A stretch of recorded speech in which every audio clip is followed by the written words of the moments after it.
Step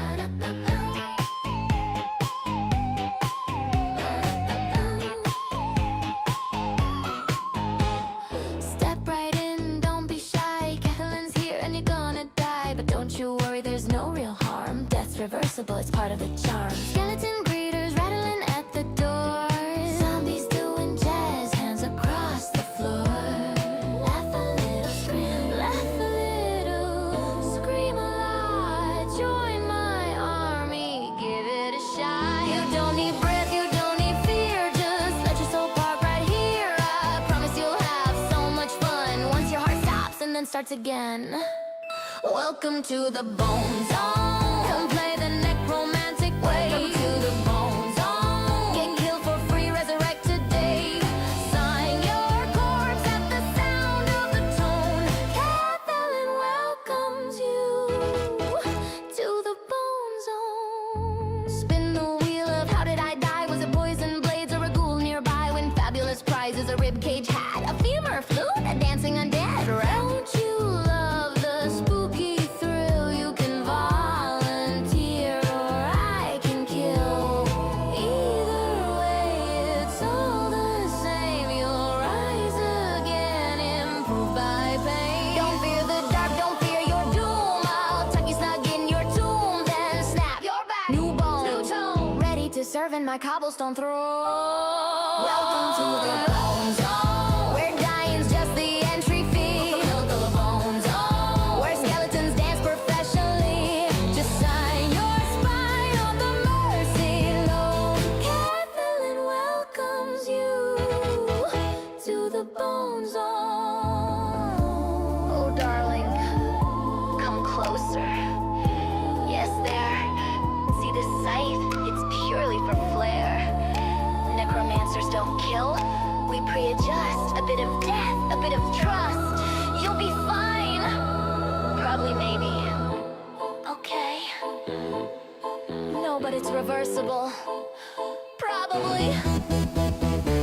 Rise, rise, join my undead prize. March, march, march, till your joints go starch. Serve, serve in eternal bone reserve. When calls, obey the tone. Come on down to the Bone Zone. Welcome to the Bone Zone. You'll laugh, you'll scream, you'll moan. Welcome to the Bone Zone. Your corpse has never felt this at home. Once you're dead, you'll never be alone. Kathleen claims you in the Bone Zone. One little death and you're good as new. If you survive, take home a skull or two. Thanks for visiting, scream again soon. The Bone Zone's open under every moon.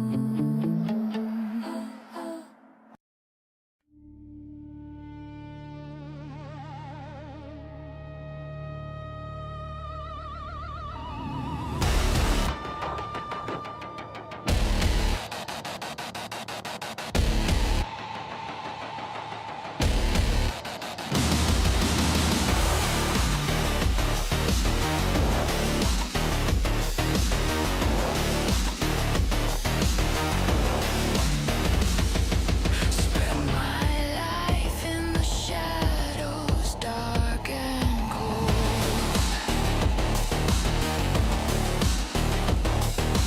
Questioning, screaming, no answers told.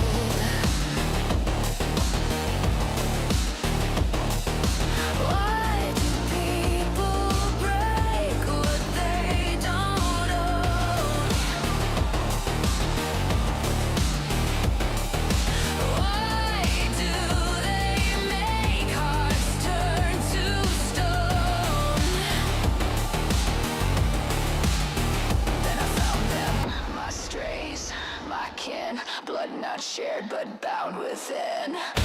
Come for the strays and feel the fire. Open up hell and feel my ire. Scorch the earth, burn the sky.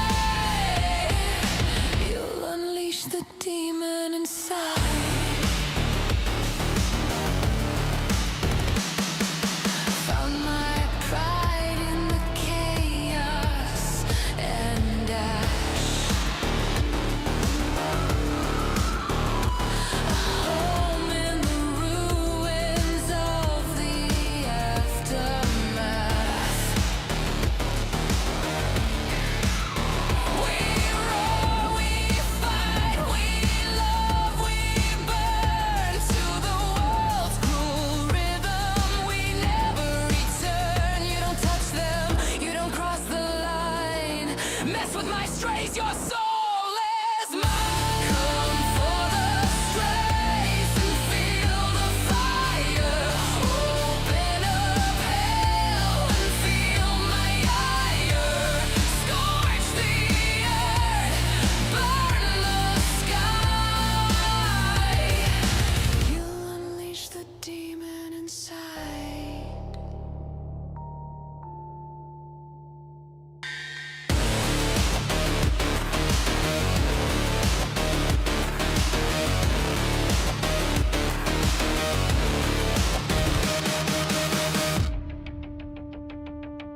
You unleash the demon inside.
How's it going, everybody? It's your boy Nightowl. We got a little bit of a kind of a ringer to run through today. A couple people released their first time videos, so we're gonna go through some of those.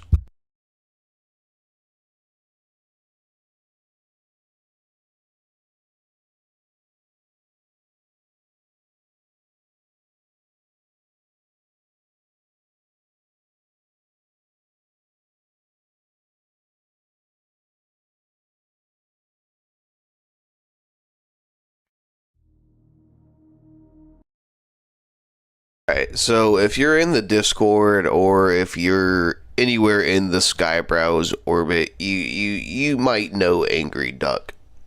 He is an angry duck, to say the least, but he's cool. He put out a AI generated video, so we're gonna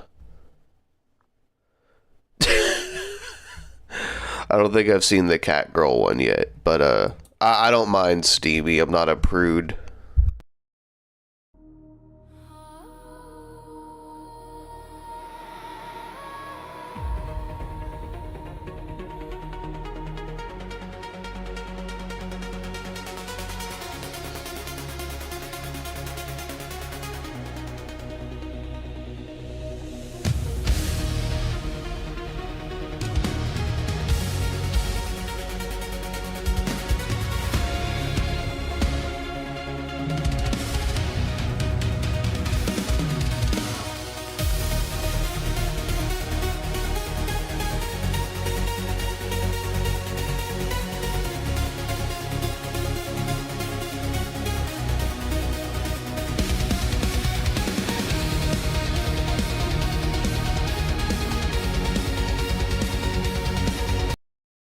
I love how the song can't decide if it wants to be like techno or metal.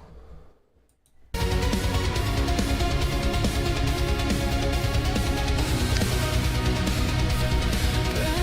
claw the sky, black and Roboticus.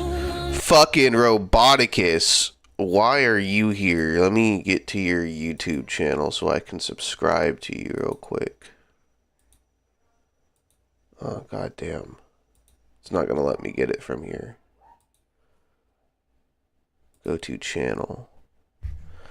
If you don't already follow Roboticus Prime, he's just starting out on his AI journey, but he's a homie.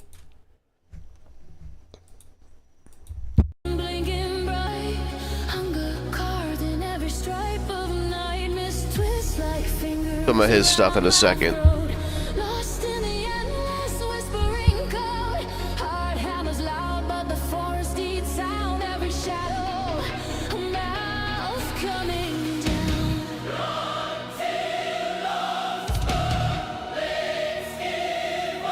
What's up, Counter? Welcome in, welcome in.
Takes a branch from the fire, shows me how the sun travels easy. Grabs the actual flame.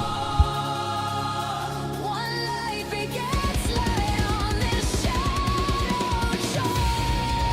I rise with the torch, heat at my palm. Step back to the woods, no longer alarmed. The campfire calls to us, but we answer in kind we must. He's eating in this one.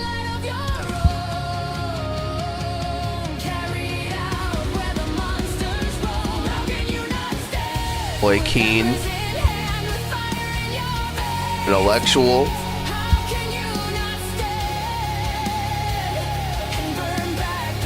Eustace.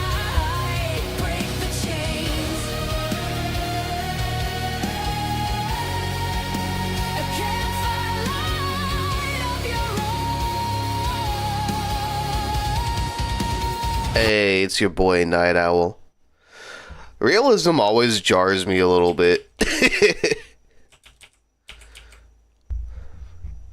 Man. You know what's freaky? You know what's really freaky though? That almost kind of looks legitimately like me in real life. If he was just like a little bit stockier, like I'm like 250, 260 pounds, and I bench like 250. So like, I'm not like the biggest guy, but I'm a pretty big dude. But like the guy's facial structure and like the way his hair is almost looks like me IRL.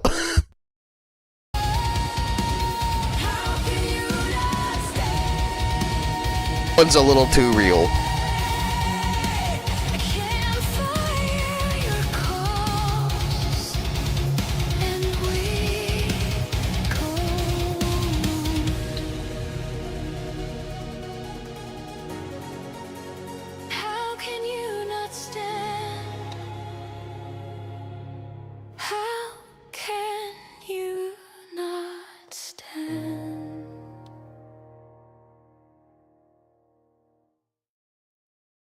Honestly, Angry Duck, that was pretty good for a first crack. You had you had like one shot that was out of aspect ratio of all the other ones, but that's not like the worst thing in the world, you know. The song was really good, really heartfelt. The cameos are really good, well placed. Some of them I didn't know, some of them I did.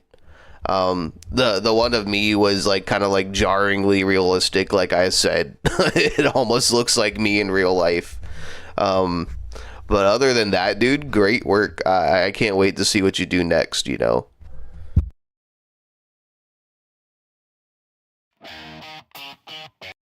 If you don't already, go ahead and like, share, subscribe to Angry Duck.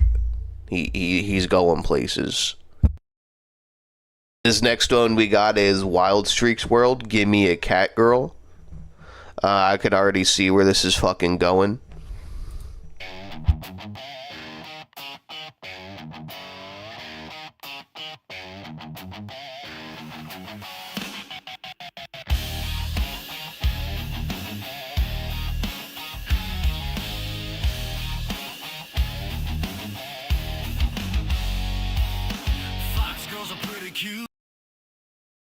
So we got, I'm assuming this is Powder, Smug Alana, this is Vesper. Have no idea who this is, but she's cute.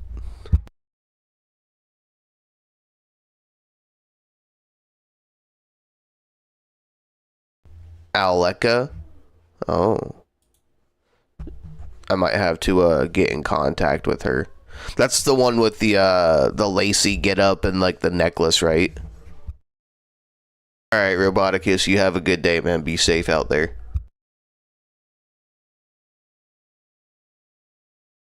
I know elf girls are kind of weird and it shows. Give me a vampire, demon, or three. They're pretty hot, but they're not for me. Yeah, come on and give me a cat girl. A tiger or a lion that sounds. Of course Lynx would be up here with all the others, bro. Yeah, alright. I'll have to look into her. Fellow owl, you know. I don't know who this is, but she got some fucking knockers, bro. Pretty swell, a lynx or a panther. I go for that as well, but I got my sights on something pretty. A house cat, a base cat. Come on, send her to me. I can't get that base green cat off my.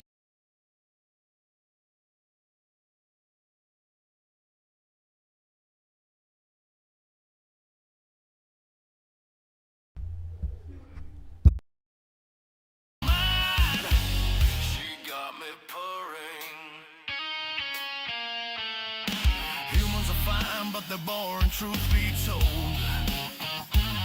I got $1 saved up for the cat girl kissing booth. I ain't trying to meet a horse girl. Oh my god, it's my fucking Oshi! She looks so great. I like the crocodile girl too. I remember watching her debut and how she just like fucking appeared and stormed off, bro. She went from like an animated like intro thing to being one of the biggest VTubers like overnight. This crocodile girl. I forget her name, bro, but she had a really entertaining debut.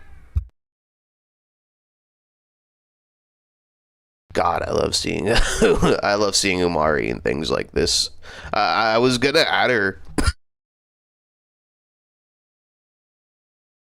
Into Big Iron, but I'm kind of on the fence about continuing Big Iron for right now. I think I'm gonna step away from it and do something else, and then come back to it later.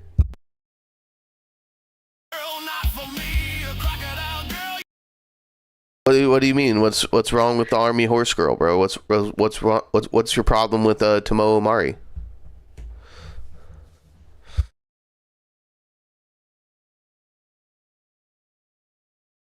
You're on trial now. What's wrong?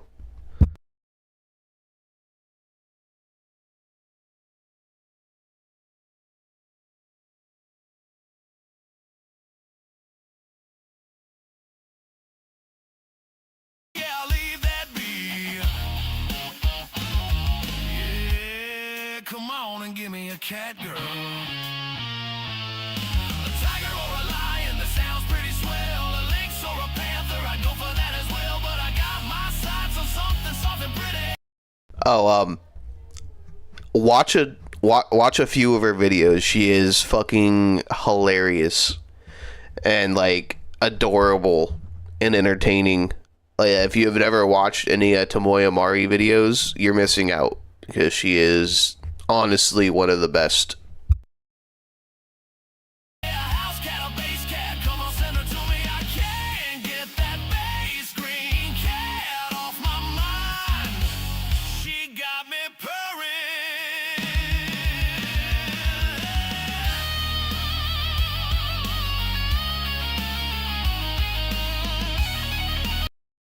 I love how everybody used the shadow band format. It's always funny to see these three show up in every video as like the background band, Asmund, Charlie, and fucking Nuxtaku.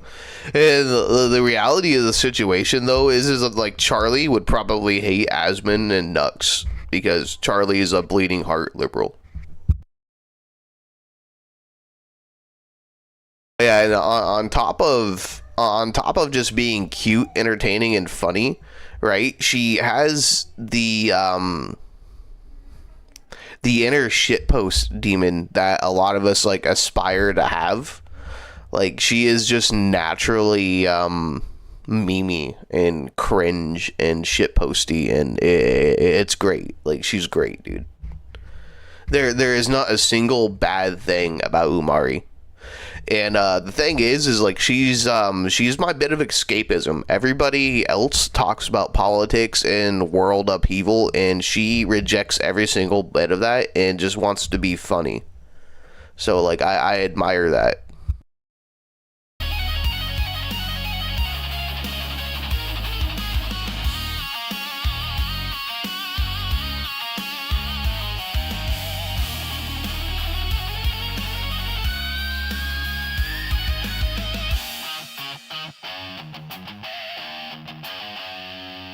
That fox girl keeps making eyes at me. Stick to your species, you probably got fleas. That bunny VTuber's cute, yeah, I'll admit. But with a knife and fork is how we'd meet. Not Pippa. What did you do to Pippa?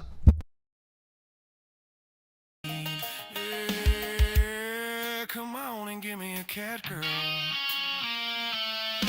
tiger or a lion, that sounds pretty swell. A lynx or a panther, I go for that as well. But I got my sights on something pretty. A house cat, a base cat, come on, send her to me. I can't get that He did the Wolverine meme.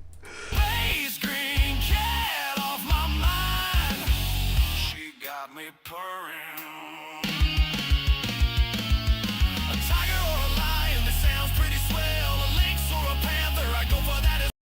No, it's hard to it's hard to evade politics nowadays because almost everybody is engaged in it, right?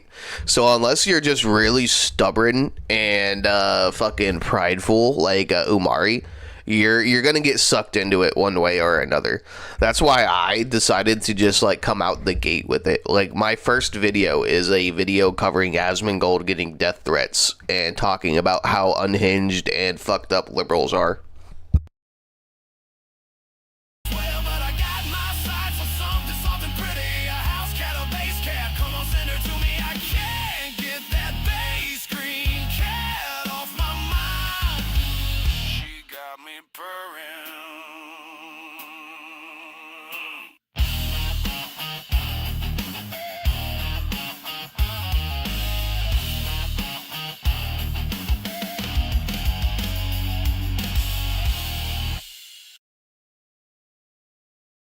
This one was solid, man. I liked it.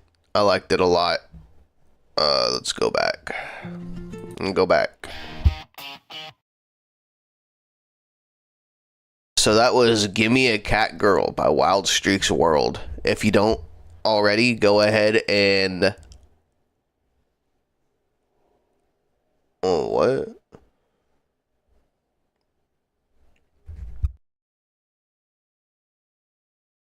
don't already, go ahead and like, share, subscribe to Wild Streak. Honestly, good shit.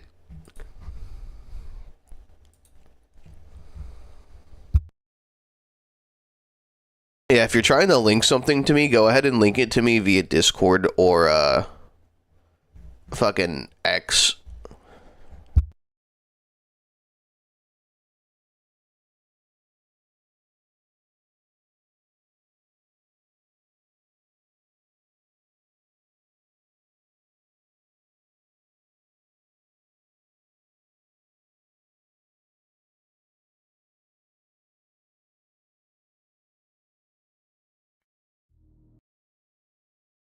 I can share this one to X as well. I know I already shared it last night because you shared it on X last night, but I'm gonna share it again because I'm currently watching it.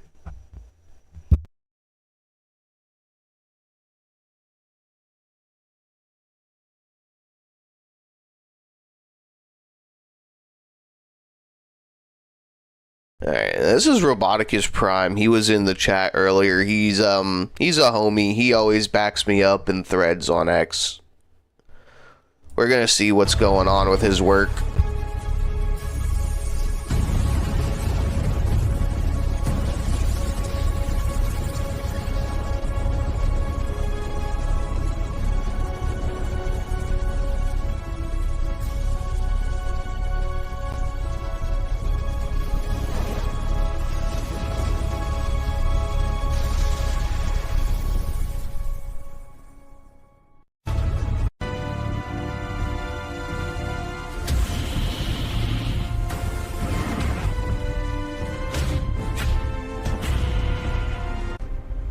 Hey, that's pretty good.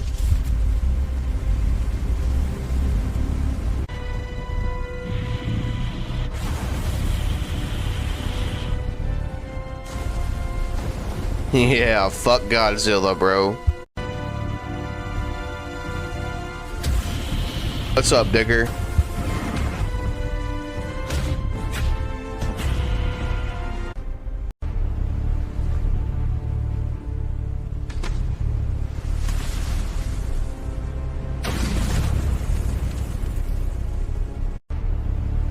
Damn.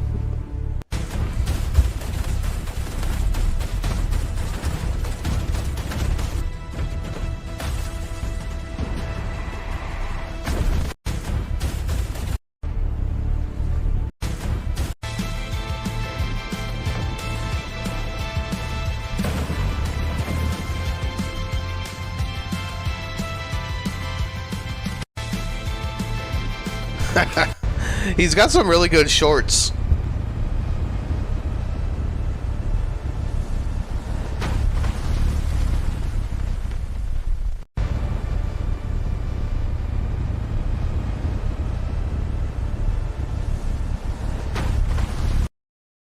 Again, that's Roboticus Prime. Go ahead and like, share, subscribe to him.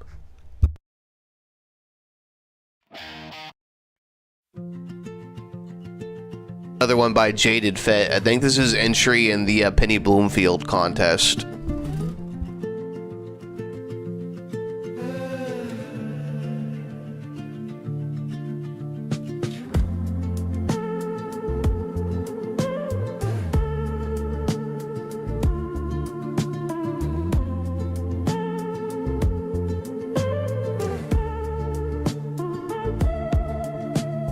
Picture yourself in an empty room,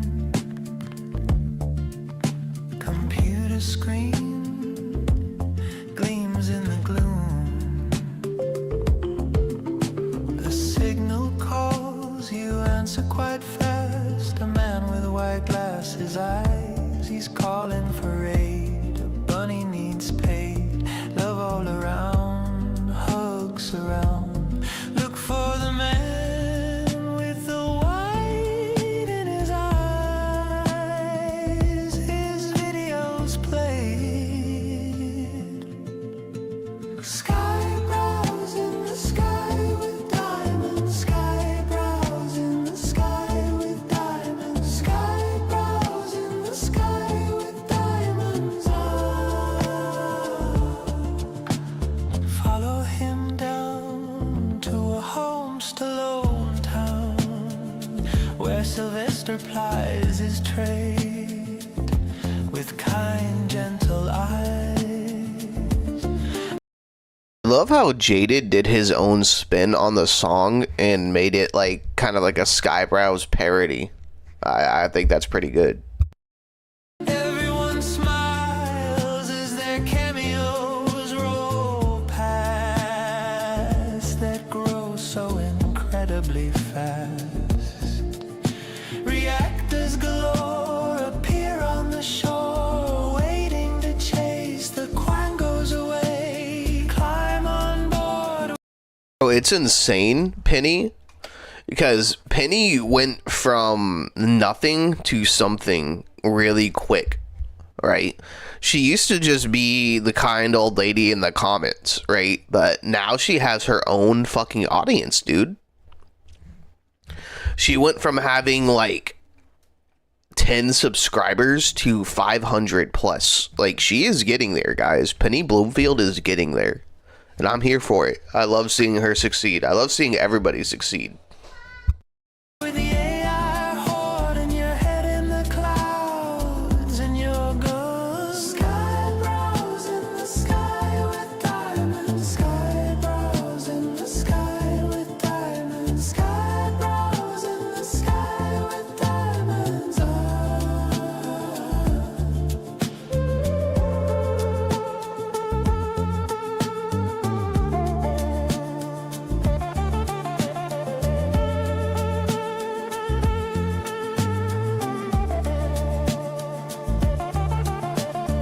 Picture yourself on a runaway train car with pretty cat girls and viewer counts on the rise. Suddenly someone is there on your page, the man with white glasses eyes. Skybrows in the sky with diamonds. Skybrows in the sky with diamonds. Skybrows in the sky with diamonds. Skybrows in the sky with diamonds. Skybrows in the sky with diamonds. Skybrows in the sky with diamonds.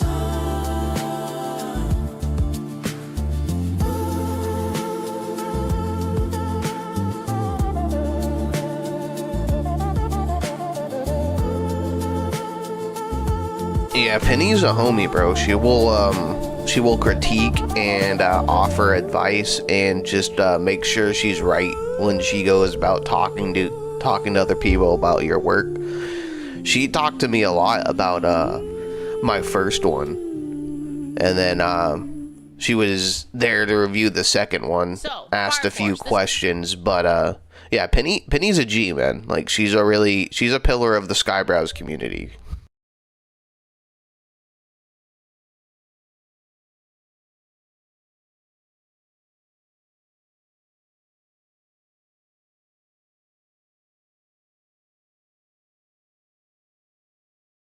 Is this like Iraq, or is this World War III? War with Iran, just one more in the Middle East.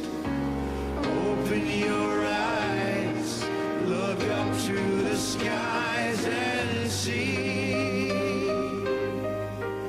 F-22s and soldiers with them 60s. Things go up, bombs go down, oil price up, markets down. Wherever the drones strike, doesn't really matter to me, to me.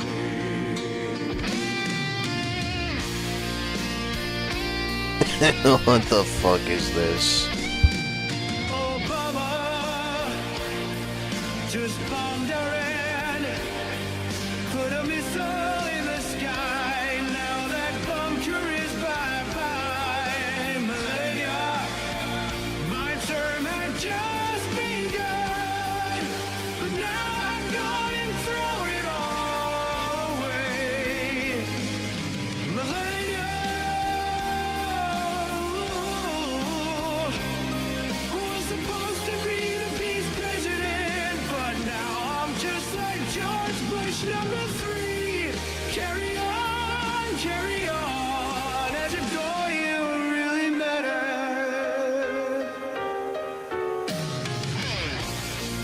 no idea, man.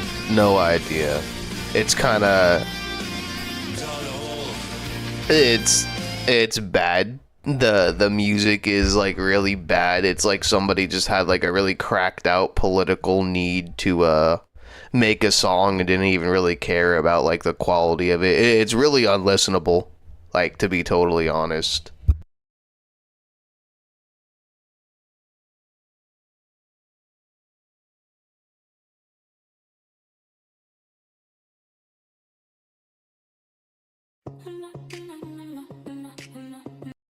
This is the Holy Ball. This one I saw a day or so ago, and just haven't gotten around to reacting to it yet. It's called Already Shining, and I guess it has something to do with the Celestium plushie issue.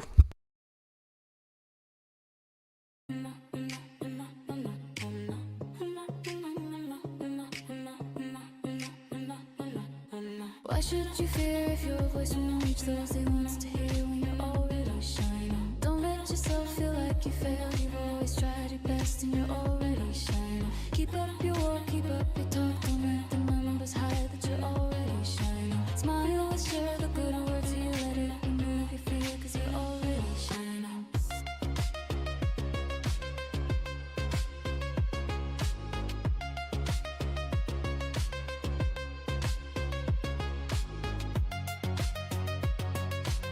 Celestium looks so cute.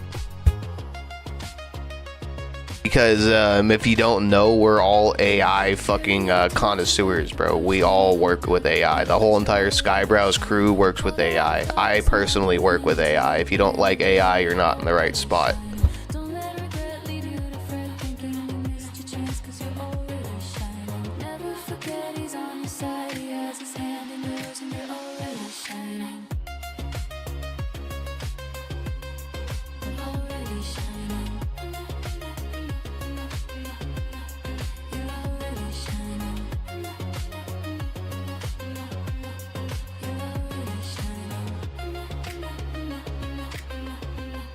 You're already shining.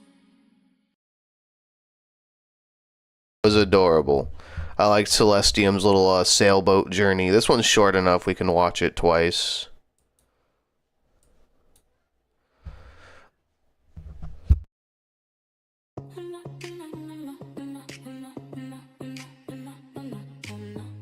AI is not going nowhere. AI is a strong tool that will only be used for the betterment of animation and entertainment. Don't let yourself feel like you failed. You've always tried your best and you're already shining. Keep up your walk, keep up your talk. Don't let the numbers hide that you're already shining. Smile and share the good words. You let it remove your fear, cause you're already shining.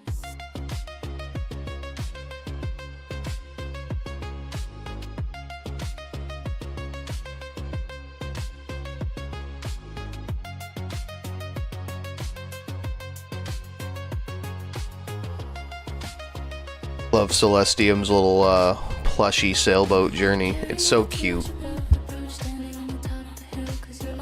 Song is really nice and mellow too. The beat's nice. Visuals are really nice too. Like it's just mad cute. Never forget he's on your side. He has his hand in yours and you're already shining. You're already shining. You're already shining. You're already shining.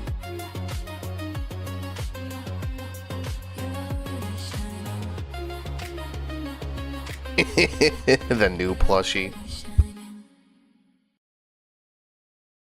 You don't already know. I'm sure if you follow Celestium, you already know. But like, this is what the new plushie is gonna look like through Angel Sword Studios. That's essentially what the whole video is about. Is showing that Celestium will continue on. Her plushie will be released. Leaflet had her back and decided to produce her plushie through her own personal network. So now if you are willing to buy it, you can go to angelswordstudios.com and purchase this plushie once it is released. But also, shameless plug, you can purchase a lot of other Leaflet merchandise through Angel Sword Studios, which is Leaflet's own personal company. Now, that being said, I kind of want to talk about what she revealed on stream the other day, because literally she is selling her little red cape as a throw blanket. I'm going to buy that shit. I'm going to buy 2 of those shits. One for me, one for my daughter. To be lit.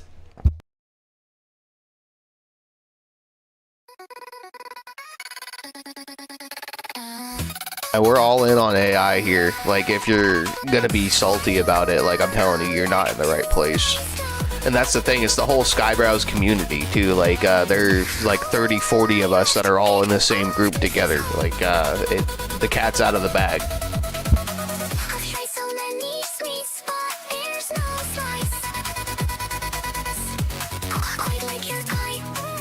The Bupela's latest is called Apple Pie.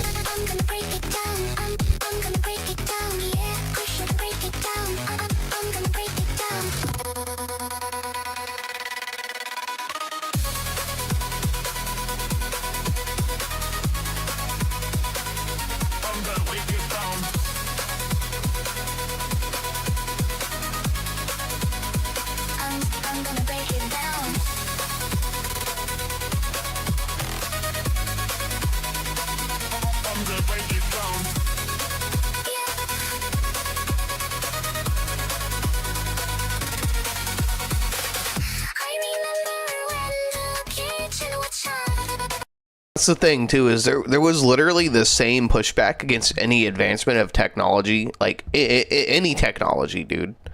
They said the same thing about video games back in the day, that it was just like an unnecessarily evolution. Like, you know, you had movies, you had shows, like why do you need video games, you know?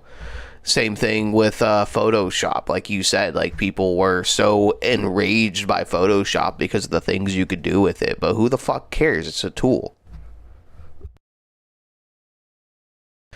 And like movies and TV themselves use technology like this to do what they do. Like look at the original Star Wars, for instance, dude. You know how many like revolutionary things they had to come up with to film Star Wars? The things that they did in Empire Strike Back and A New Hope were fucking unheard of. With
man, my mic was muted the whole fucking time. Shit.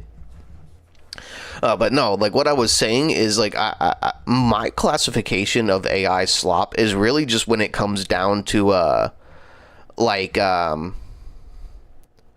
when you have AI examine like clips of movies or shows or something, and then you have like an AI driven synopsis of that and you just post it as like a short, that's AI slop. But even if it like the quality is super duper low, and you take the effort to cobble together a video or make a song by yourself and then kind of like mesh it all together, even if the quality is low, that's not slop. You're just learning. The bar is definitely raised a lot higher than it used to be. So I think the term AI slop is kind of it's kind of over, you know. You're literally just producing brain dead content with AI.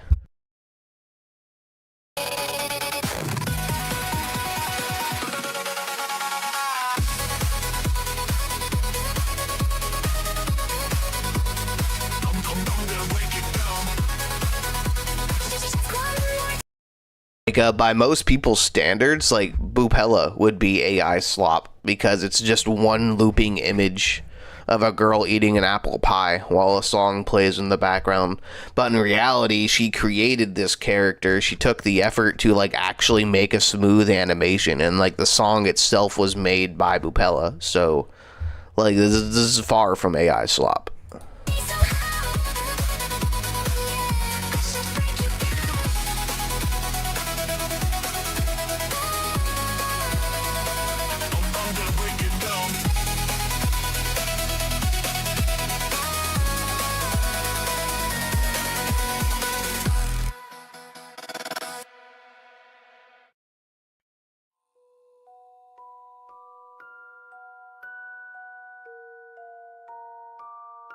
I think this is the one that's like by Anybot. Yeah, I've been wanting to watch this one. Hush now, my darlings, come lay down your heads. The night is a wolf, but I tore it to threads. Honestly, I feel like a lot of the problem is just really mid pen and paper artists, like traditional artists as I'll call them, that are severely threatened and just have no idea how to handle the idea of AI becoming a more prominent device. But the fact of the matter is, if these people were actually, like, you know, worthy artists, if they were successful, they wouldn't be threatened by AI because they would have work affirming their skill, right? But the fact of the matter is these people are garbage artists. They put little to no effort into their actual pen and paper work, and then act like just because they have a skill, it means that they're better than everybody else. Those type of people ruin artists for everybody else. And those are the main type of people that are upset about AI, in my opinion. I wove it to blankets, I unwove its chains. I wove it around you so nothing remains. But if any shadows should slither too near, if any cold thing should feast on your fear, I will unweave the dark, I will unweave the seam, I will kill everyone that withdrew your scream. So come all ye horrors that crawl through the cracks, come taste of one who gave hope and kept none back. I have no tomorrows to spare for a fest, but I have all the tomorrows you took from the rest. I will plant them like knives in your chest. I will sing you to sleep with a lullaby played. I will tuck you in deep where the sunlight once played. I will cure every child you tried turning to stone. Then I'll come back for seconds and thirds all alone, and no one will save you from me. Soft, soft, the night is long. The first person action is really cool, actually, even though it's a little scuffed. Have no hope left of my own. It's Psychro. God, I want to say that's a weird version of Powder, maybe? Or no, that's Bupella. And Lord Intellectual and Ember. Thieves of tomorrow, you breakers of wings. I have nothing inside me you're allowed to take, but taking a child was your gravest mistake. So come all ye horrors that crawl through the cracks, come taste of one who gave hope and kept none back. I have no tomorrows to spare for a fest, but I have all the tomorrows you took from the rest. I will plant them like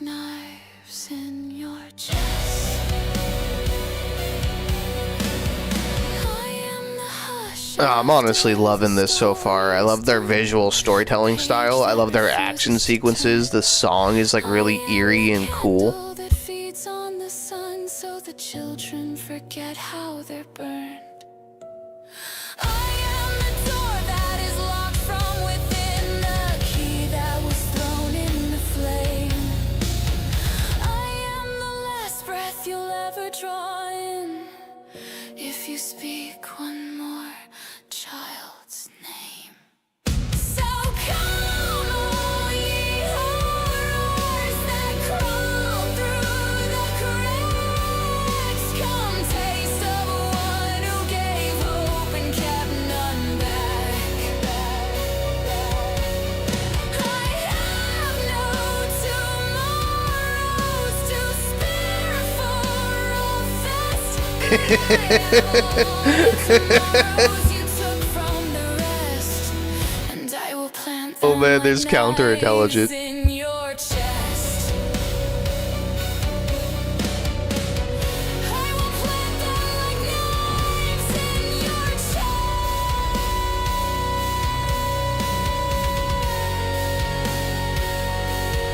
A sign of death warrant for you I condemn, away in a handwriting made of light. For the dawn belongs to them, and I have tomorrows enough for that. Oh, dude, that was pretty good. I like the kind of like God, how to describe it? Kind of like the Tim Burton-y kind of like goth aesthetic. It's pretty good. I don't know if it'd be right of me to touch on who this creator is, like as a person. Like I know a little bit about them from my interactions with them on X, Twitter, whatever you want to call it. But honestly, it's really, really, really fitting for this particular person to have gone down such a particular route with their art.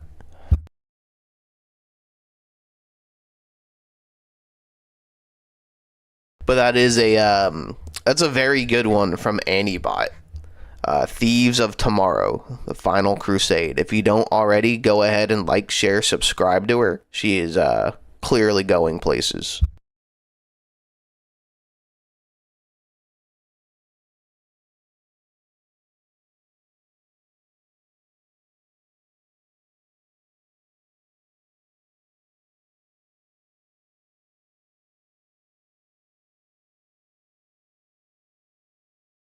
Next up, we got one from Gwyniverse.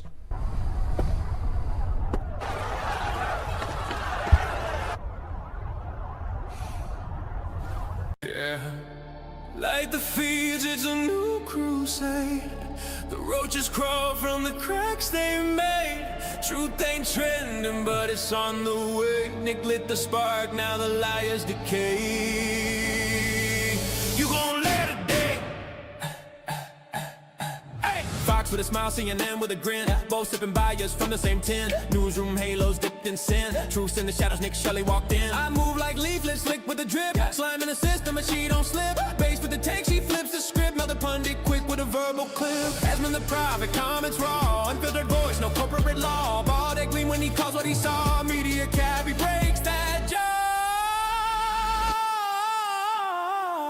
Right or left, red or blue. They talking for clicks, not truth for you.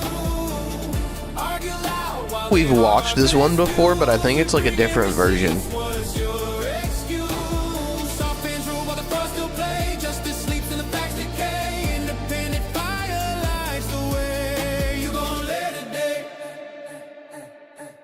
Hey, Kier's on the block with a Fox and News. Reporting truths they refuse to choose. VTuber lens but the facts still bruise. And in every frame but the blade cuts through. Smoogle and a vibe and roach in a chat. Reacting to lies with a verbal gat. Bass so heavy the algorithms crack while anchors rehearse in a panic act. Now stock who blew the internet's night. Hated for truth but he'll still fight. Caught up the dark, I could shed some light. Turn chaos into insight overnight. Digital saints with pixel crowns, carved their names when the towers drown. You won't find truth in a cable sound. It's buried deep where the roaches found. They said trust us, we said prove it. They brought the files, now they can't move it. As we spoke loud, the crowd all knew it. Leaflets and facts in a meme and fluid.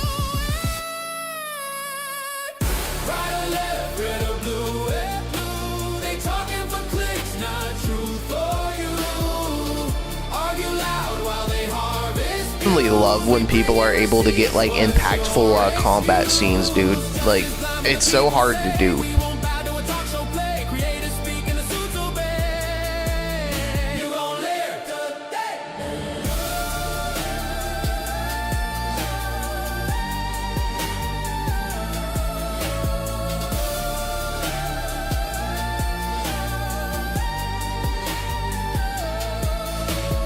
Tim Pool chill with the beanie high. Truth on tap while the rumors fly. Nick with the torch, watch the networks fry. Independent ink, that's how we sky. Leaflet laugh, melt spin like chrome. Asman stream truth right from his home. Smug and Kiyoshi roam zones unknown. Digital vigilantes claim the throne. Seeing and shaking, fox and fry. Nugs drops blue bombs overnight. We not the pundits, we the rewrite. All our little gaming syndicate slipped in there.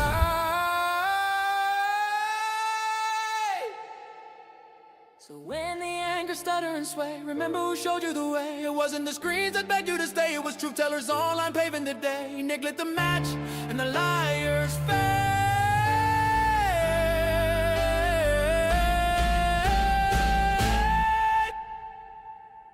You gon' live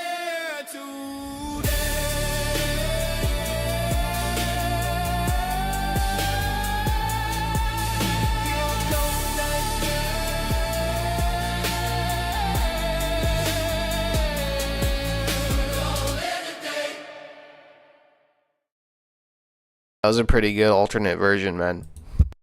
Leaflets! Oh yeah, this is Kura's too. Shit. Sunshine, Rickle glow. White hair flow, elf mogo. Haters typing, Danny, let's go. Dropping, coming, let's go.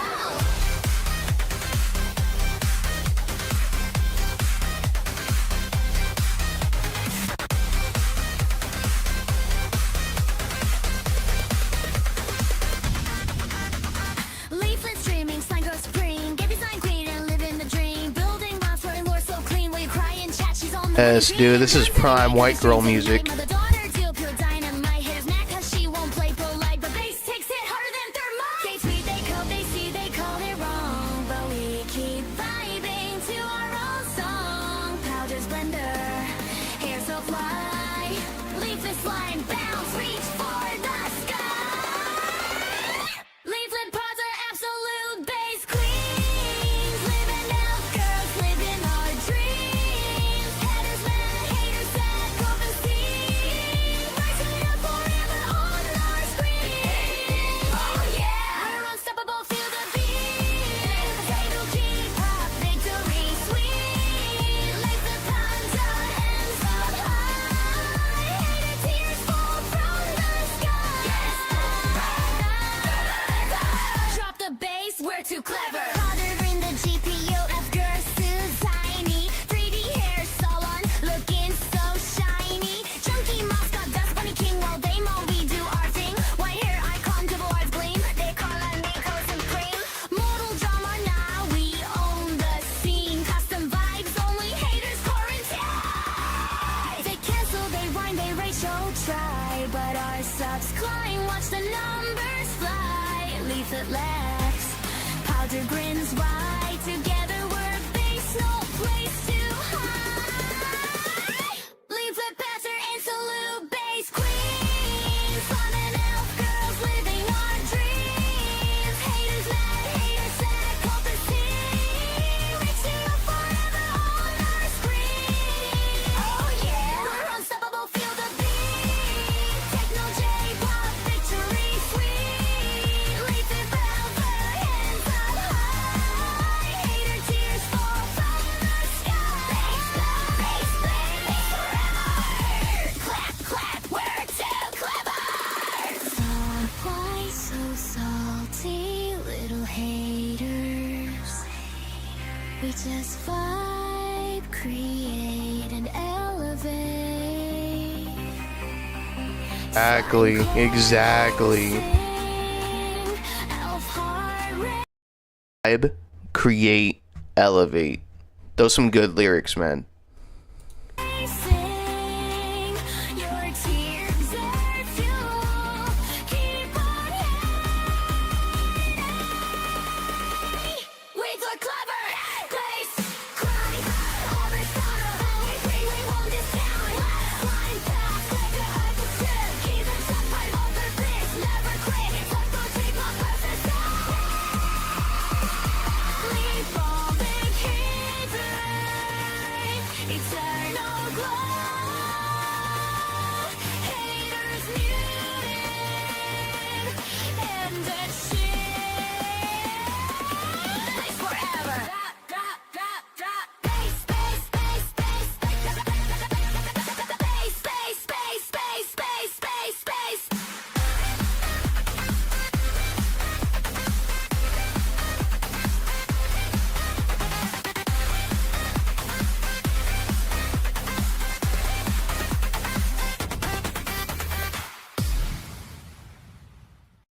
It was pretty good, man. Slime and Elf Based Queens. And this is by Kura. If you don't already, go ahead and like, share, subscribe to them. I'm gonna share them on X.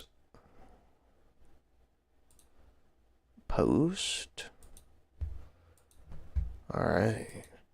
Now, I am going to snatch this still because I think I have an idea for a funny meme. Yoink. Alright. Let's see.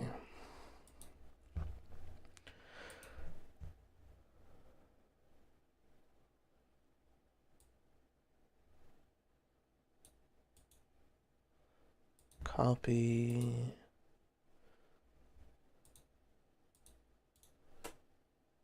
Paste.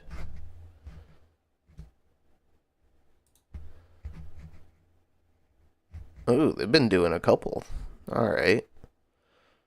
Oh, it's just fucking waveform stuff. Alright, we'll give a couple of her songs a listen, and then we'll move on to something else.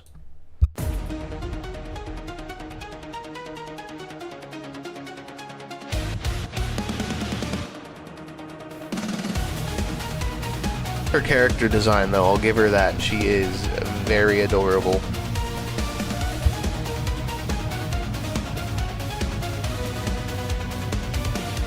Fight your fears and face the night.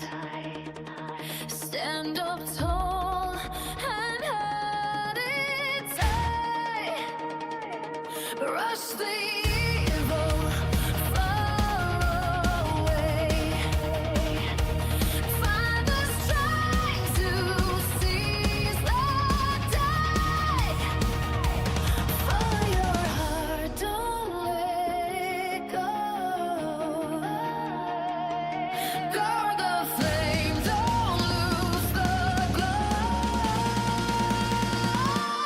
Stand up to the fight. Stand up for the light. Stand up through the pain. Stand up once again.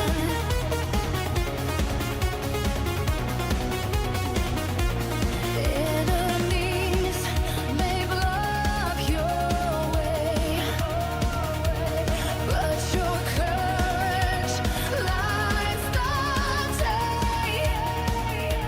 Rise above and break the chain.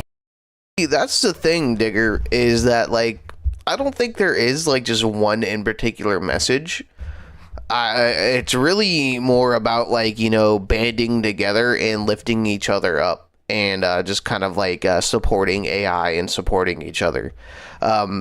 If you notice, a lot of us have like really different modes of delivery and kind of like what we get on about, right?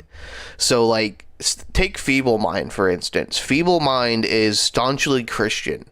a lot of his content is Christian based, and I don't want to say he preaches, but he talks a lot about Christian ethics and morals and like how you're supposed to be. So his content is mighty religious, right? Now, look at my content. My content is really neutral. I consider myself Christian, but I don't talk about it. I don't try to evangelize towards you guys. My content is totally reactionary, supportive, and meant to just be kind of like a voice, right? And other people have similar ways of being, right? But I guess you could say like the overarching message is to just kind of like do what you want and have fun doing it.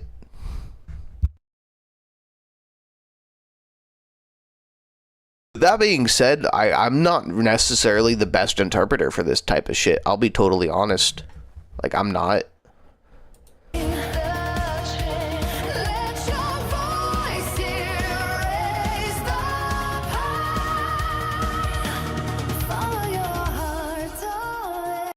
Essentially, we're supposed to be a AI inclusive community where people who would normally be ostracized and bullied out of certain circles to have a place to brainstorm, create, and share freely without any type of anti-AI backlash or weirdos or what have you.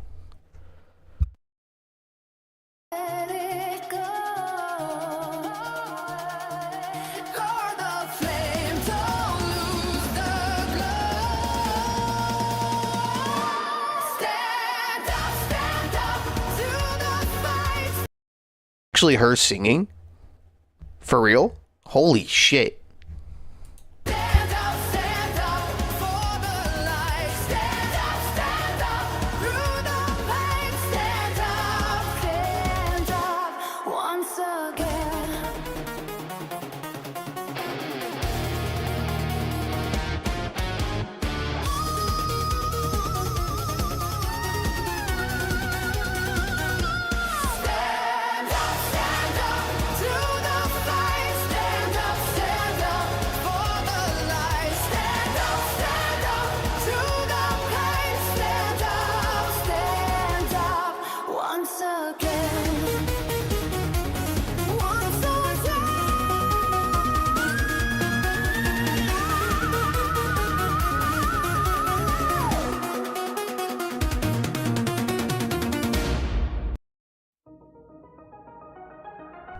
Once again, this is Owleka Featherfall. If you don't already, like, share, and subscribe to her music. She's very good. Follow your dreams, they will shine through. Art and music guide you through. Never give in, stand up tall. Never give up through it all. Break the chains that hold you tight.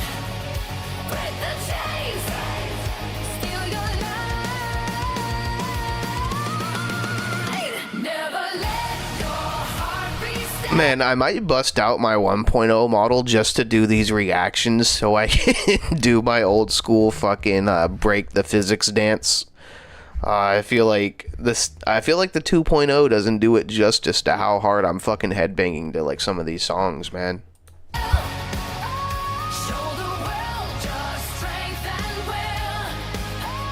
Break the chains that hide your glow. Let your talent steal the show.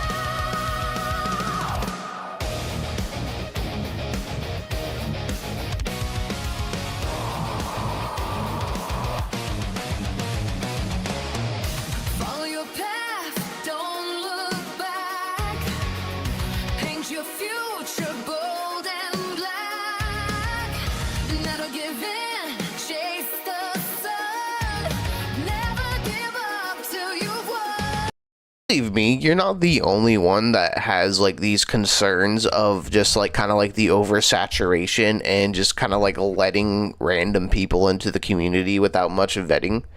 But like I said, Feeble Mind, being like as zealous and religious as he is, keeps a close eye on everybody.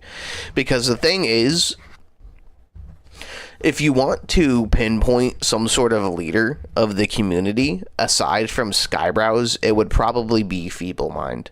A lot of us look to Feeble Mind as like a voice of logic and reason. And that's why Feeble Mind is so hard on a lot of us, is because like the community kind of sorta is most likely his. Like, Skybrows is there, he's present, it is a community in his honor, and he is in control of it. But like, if you would have to say like a second in command, like a structure, like it would be Feeble Mind.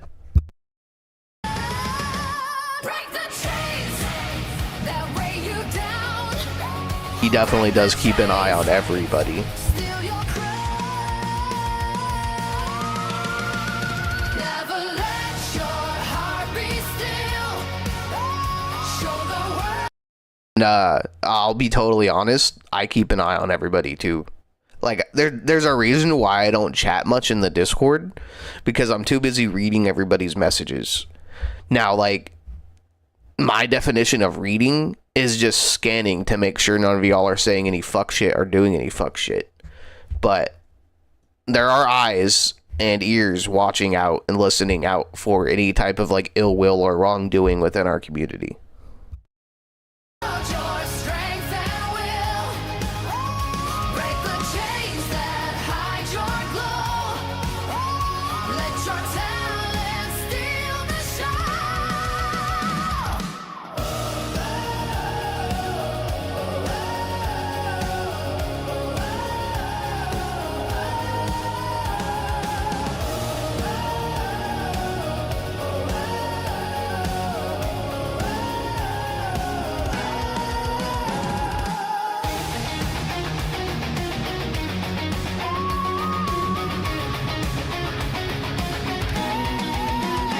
Break the chains that hold you tight.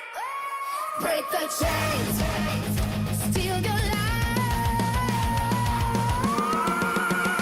Never let your heart be still. Show the world your strength and will.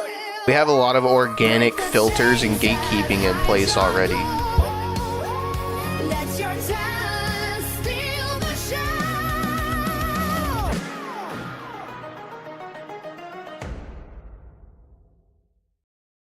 Thing is too is like not everybody in the Skybrows community is like devoutly Christian or devoutly faithful to any type of religion. We all just kind of like agree to disagree on certain topics and just kind of like move on with our lives, you know. Like we that's the one thing we don't really accept within the Skybrows community is like any ill will or like bad blood.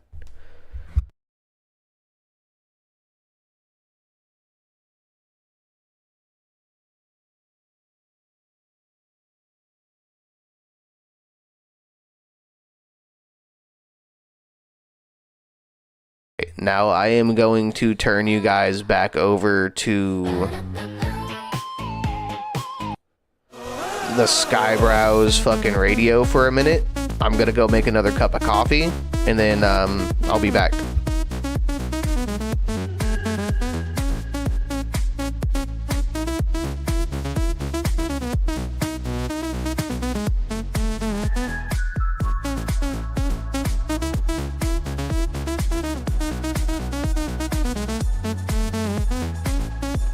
Aleka, thanks for stopping in. We just watched a couple of your songs. You're a very talented vocalist. I'm gonna hit you up on X or Discord if you're in the Skybrows server, and we're gonna talk a little bit.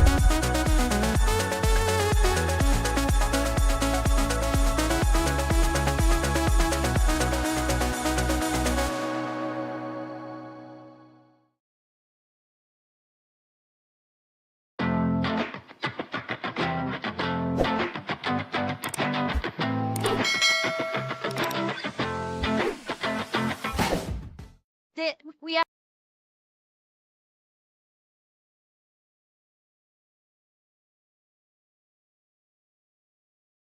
Ah.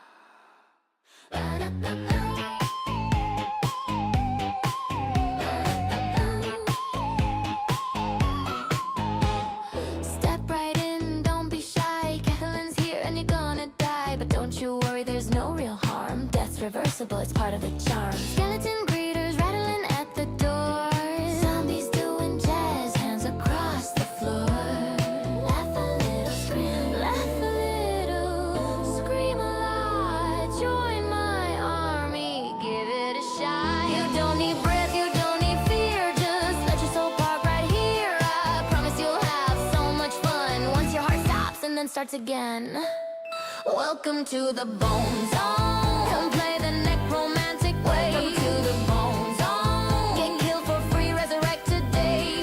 Sign your corpse at the sound of the tone. Kathleen welcomes you to the Bone Zone. Spin the wheel of how did I die? Was it poison blades or a ghoul nearby? Win fabulous prizes, a ribcage hat, a femur flute, a dancing undead. Don't you love the spooky thrill? You can volunteer or I can kill.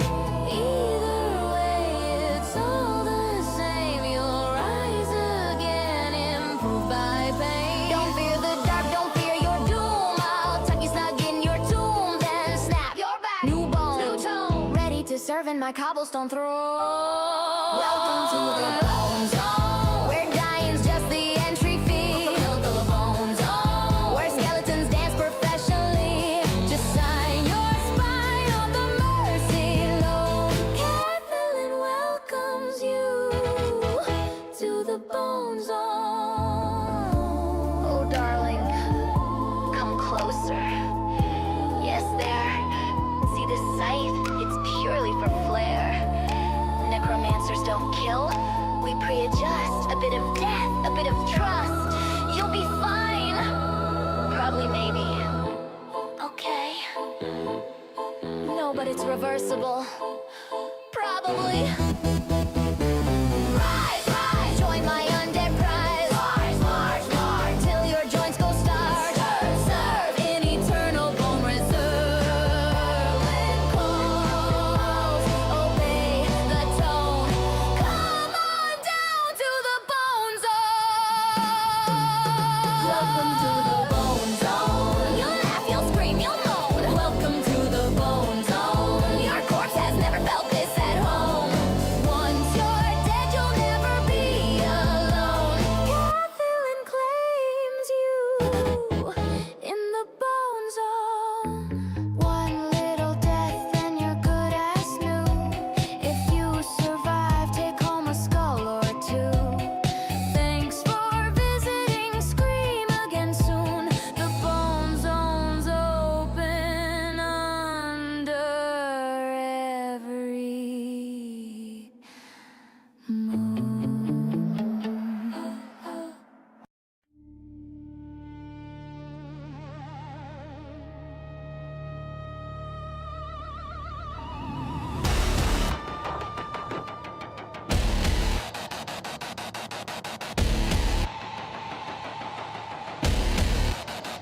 I just noticed before I walked away to grab my coffee that I need to update my playlist. I thought that I added a whole bunch of stuff to it last night, but I guess I didn't.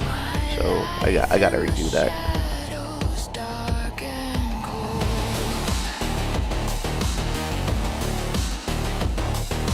Questioning, screaming.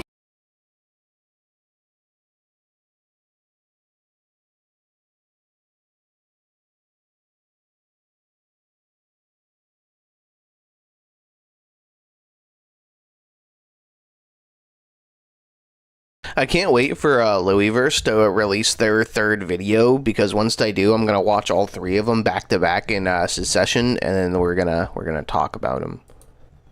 Yeah, it's gonna be a fun video.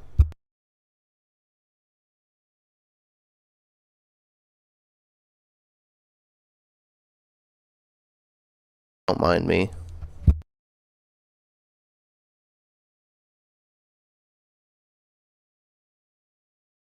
This seems really interesting.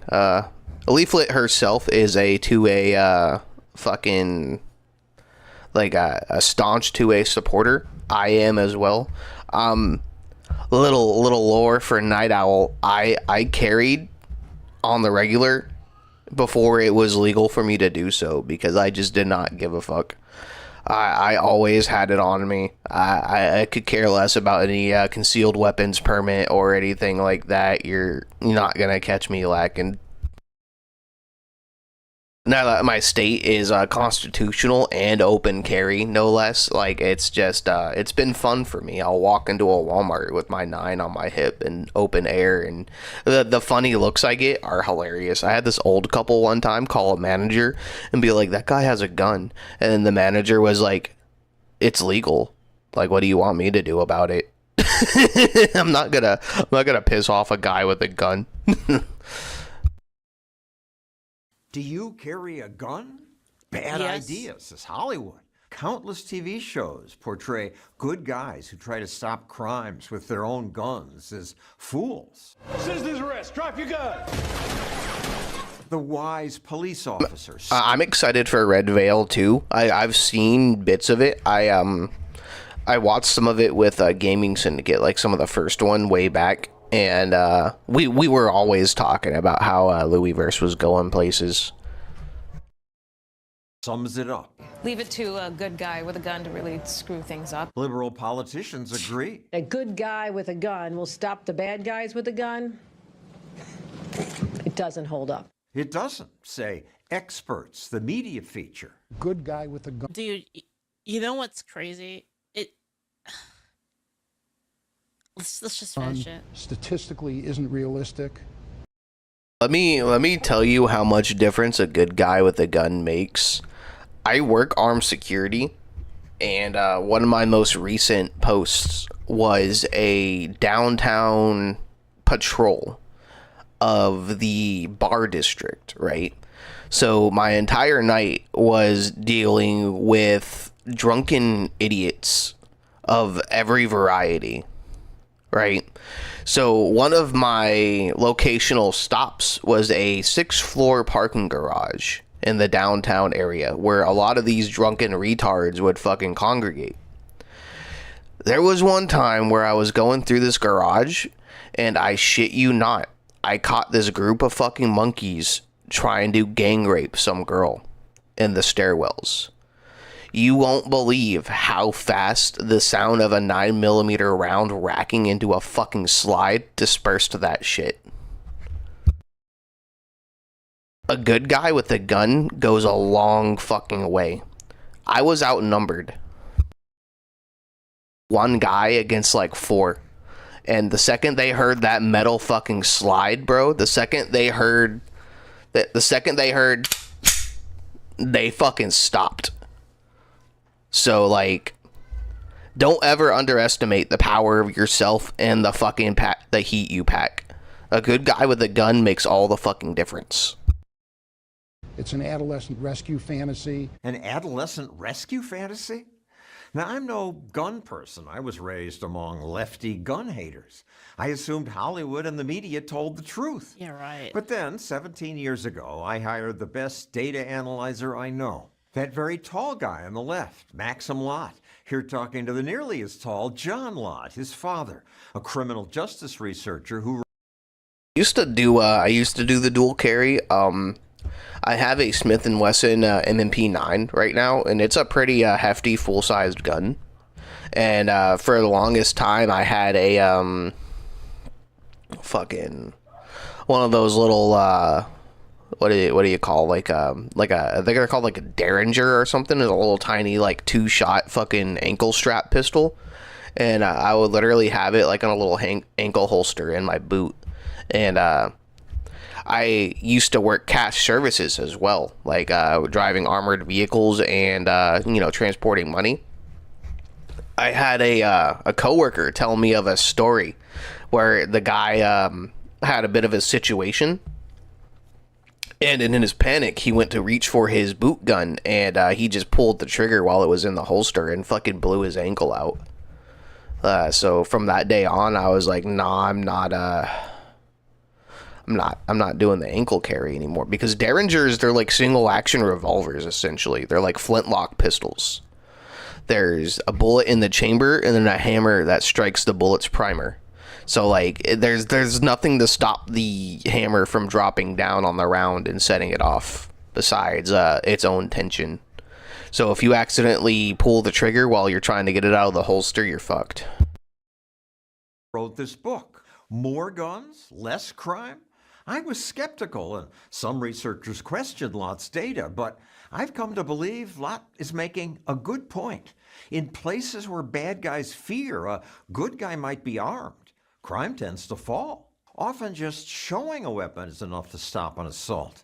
Yeah, It really is. It really is. Events, but these days, The funny thing is too is I don't carry hot half the time, right? Like especially if I'm at work, I want that extra bit of like range of motion preventing me from actually blowing somebody away, because it's different when you shoot somebody like in the line of duty, right? Like a self-defense shooting, or a I guess you would call it like a Good Samaritan shooting, like as a civilian. Those are not like, I'm not going to say they're easy to get through legally, but they're a lot easier to get through than when you're paid to do the job of securing an area.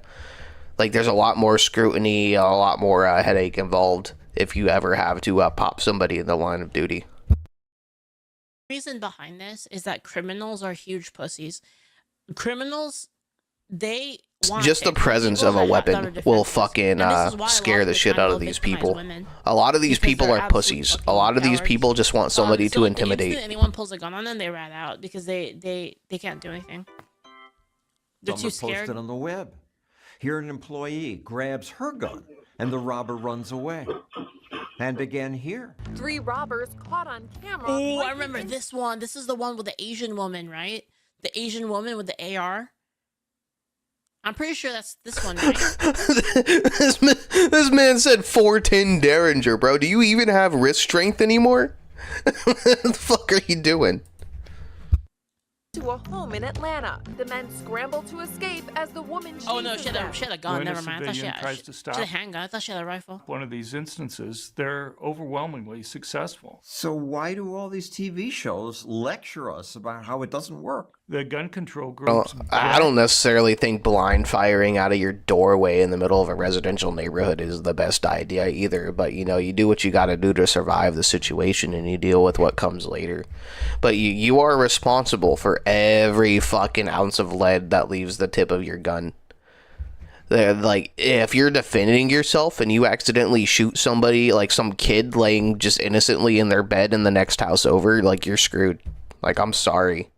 Like, sucks that you had to defend yourself in that situation, but you're also a retard with your fucking gun and you killed somebody who didn't need to be killed.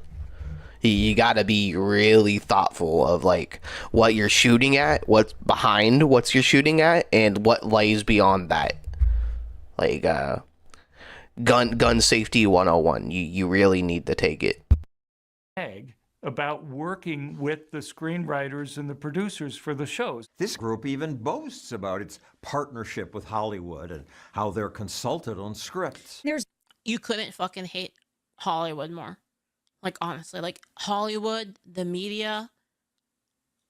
I hate all Major of them. star power behind an effort to rewrite the script on how Actually guns unreal. are used in Hollywood. They think they're making us safer because they believe FBI reports that say shooters being killed by citizens is Holy fuck. rare.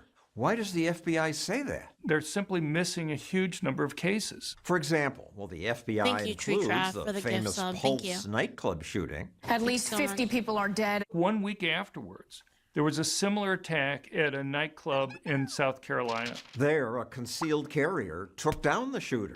The thing is, it got virtually no news I coverage. apologize on apologize on Cuckafonistan's behalf. And for home defense, I would honestly recommend sticking to a handgun. Especially, I don't know where you live, but a lot of the houses that I've ever been in are, there's a lot of, well, not a lot of hallways, but there's hallways and rooms stacked on top of rooms, you know? So, like I said, you want to be really mindful about, like, where you're shooting, what's behind what you're shooting, and what's even behind that.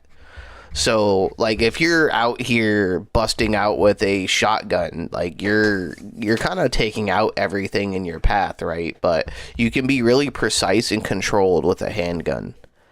So, that being said, I would always recommend a handgun when it comes to, like, a home defense situation.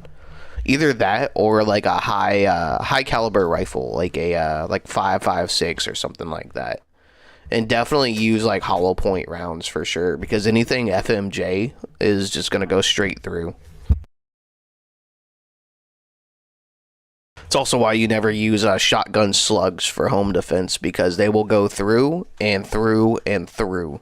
Like, you will shoot the bad guy, yes, but you will also shoot your neighbor's fridge 2 doors over.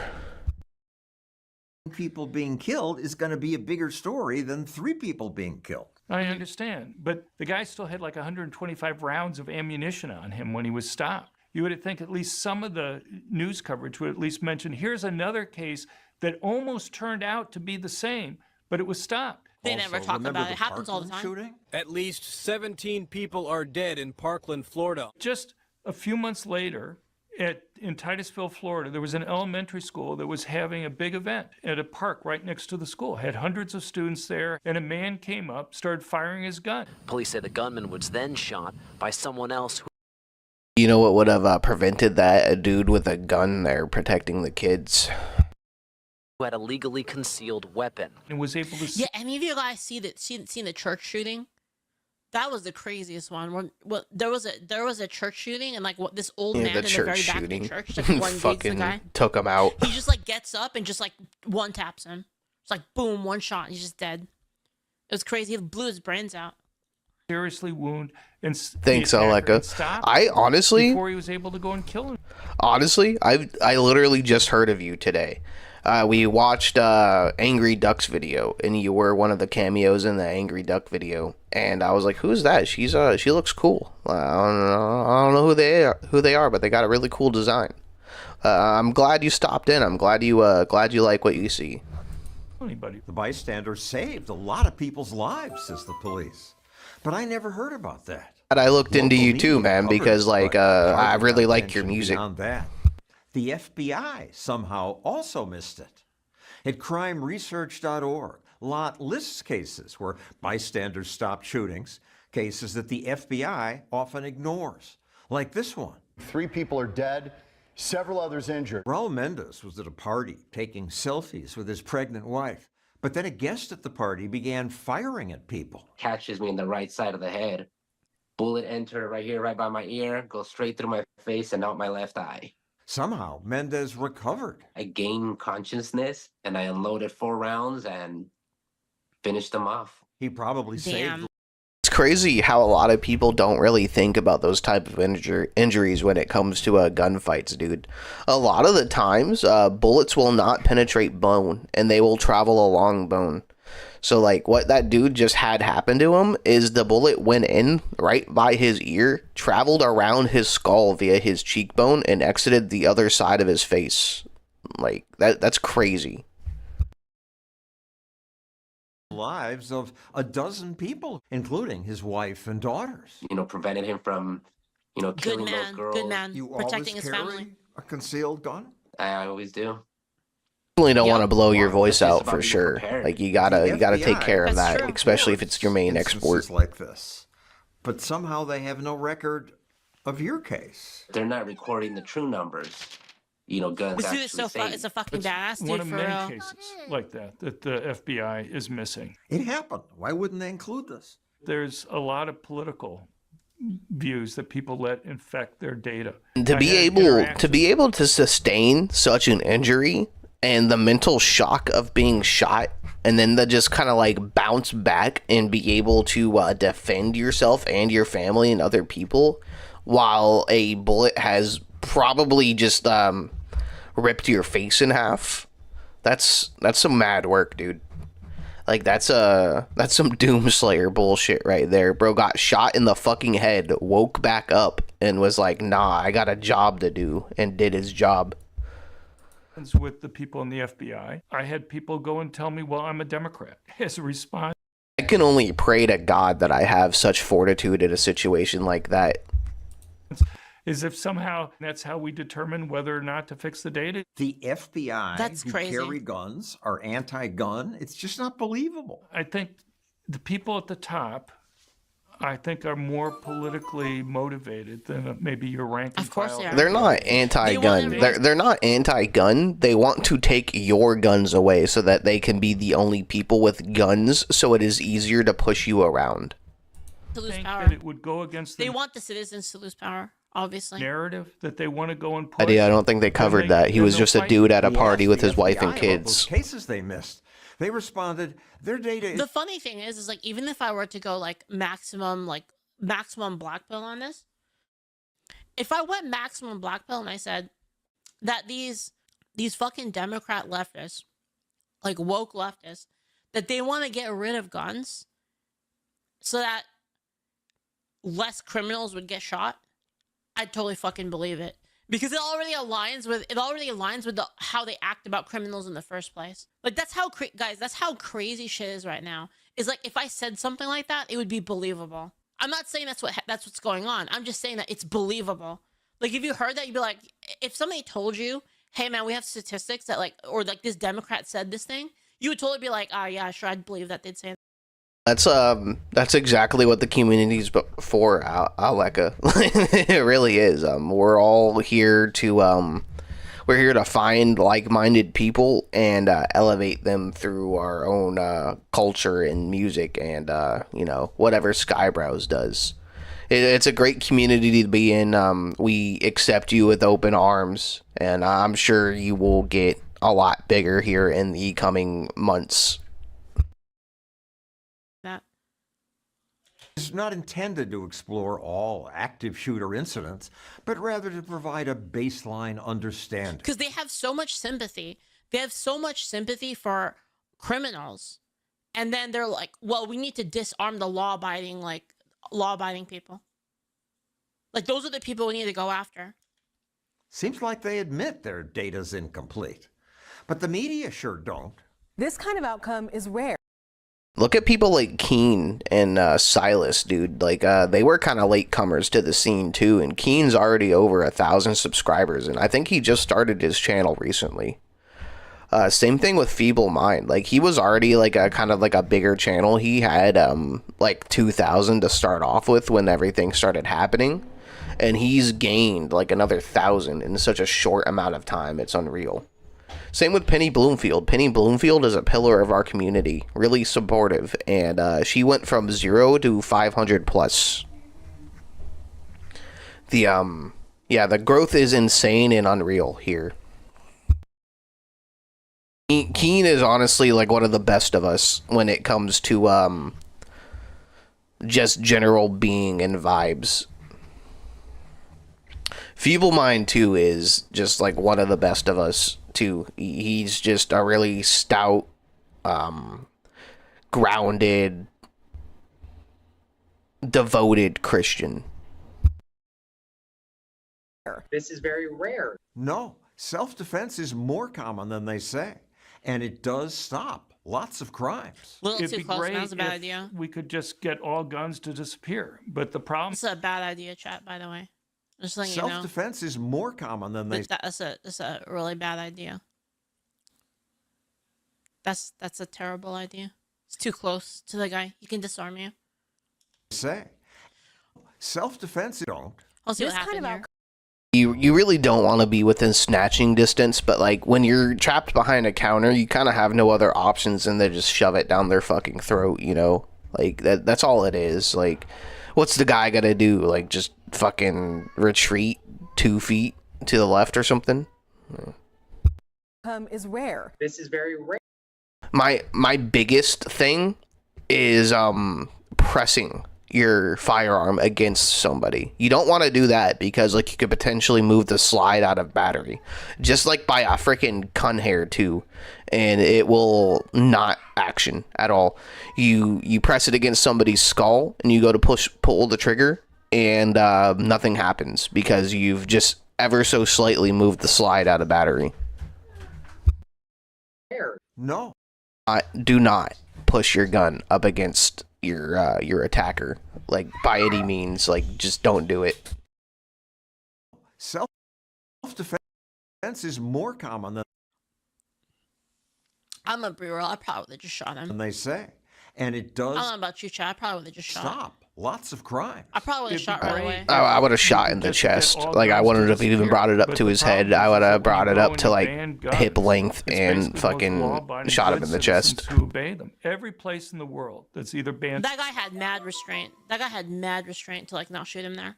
All guns or all handguns has seen murder rates go up. Why would that happen?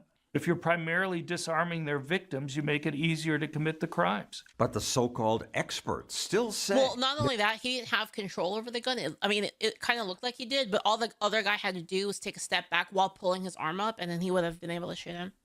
There haven't been good guys with a gun who stop mass shootings. Eggs, how you doing? Welcome in. Learn from reading comic books. I was prepared and it saved lives. There's no comic book story about that.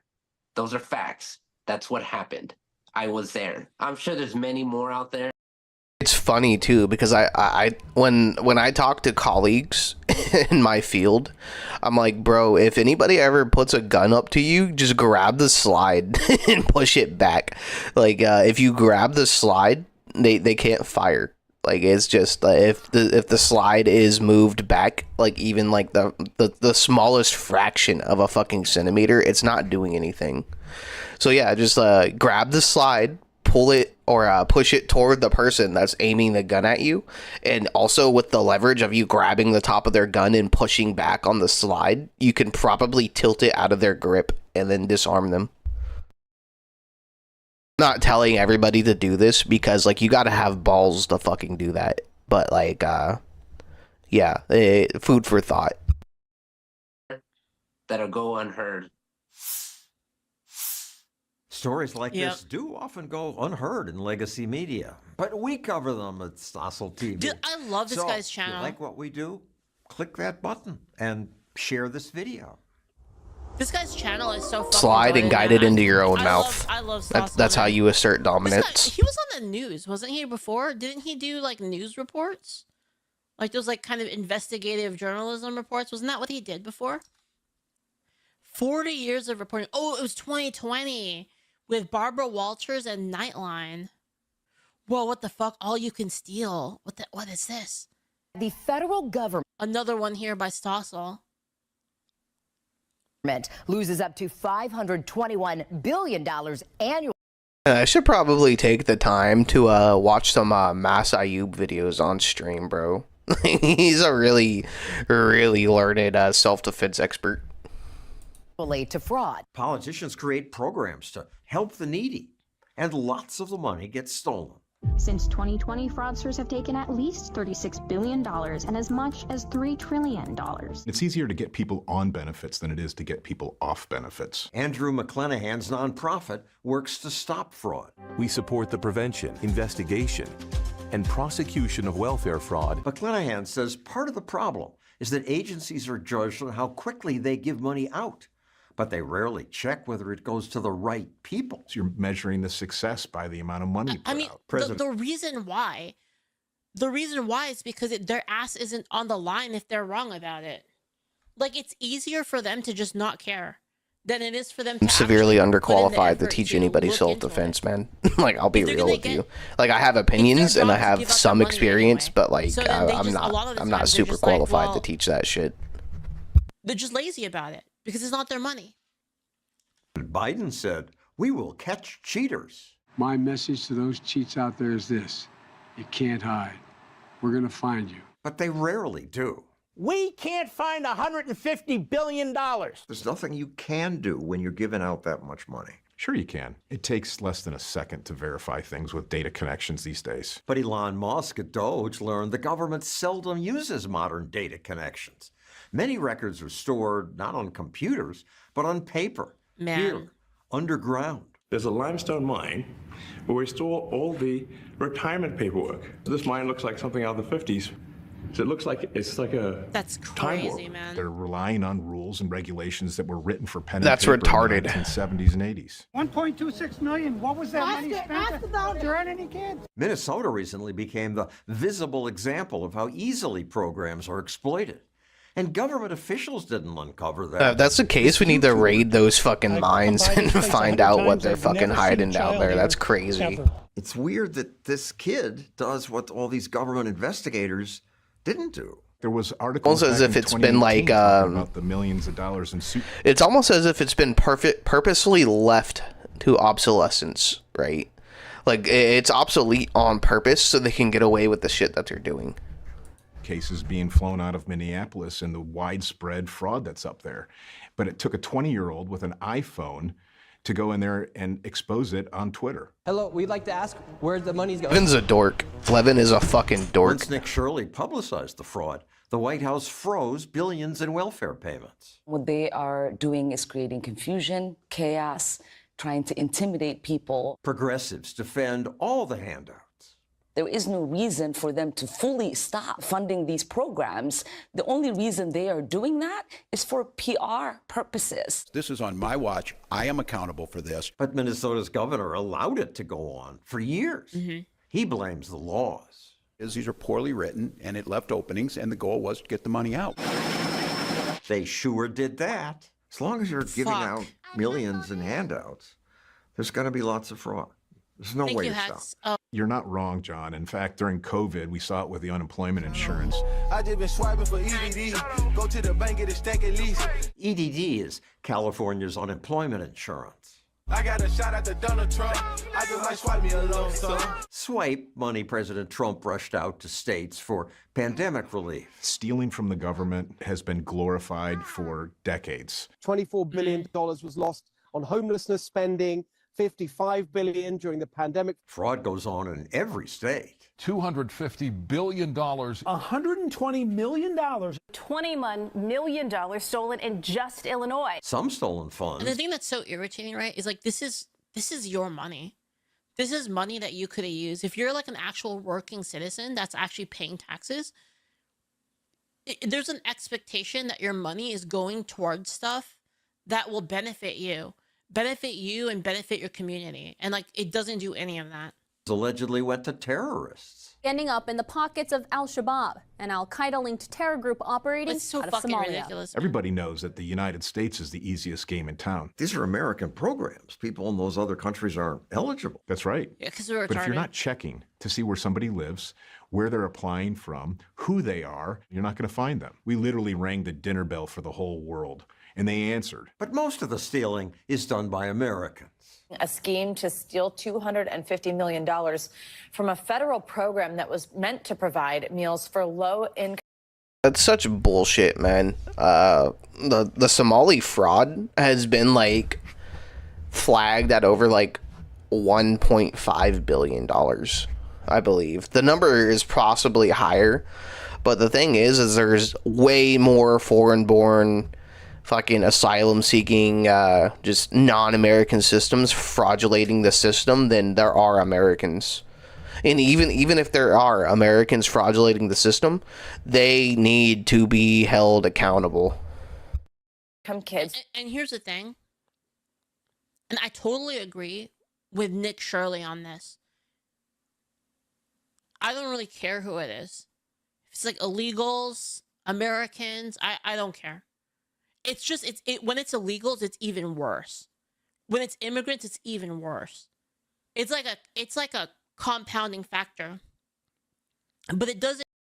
I agree with you too. Like any form of theft is still like a crime, whether it's shoplifting or some sort of like personal fraud or defrauding government assistance systems. Like we definitely need to crack down on all levels of theft. The fact that California pushed the persecution range of petty theft from like $200 to like $1,000 literally just ruined California's economy. They don't have stores there anymore because people just steal from the stores willy-nilly because they can't be charged, and they refuse to charge them even if they could be.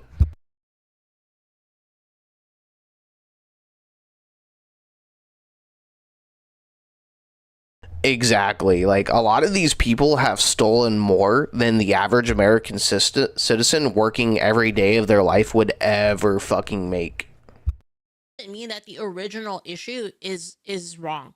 Like, literally, like, Right. some retard The fraud actually shouldn't said that stop shit in the back regardless of a who cop does car. it.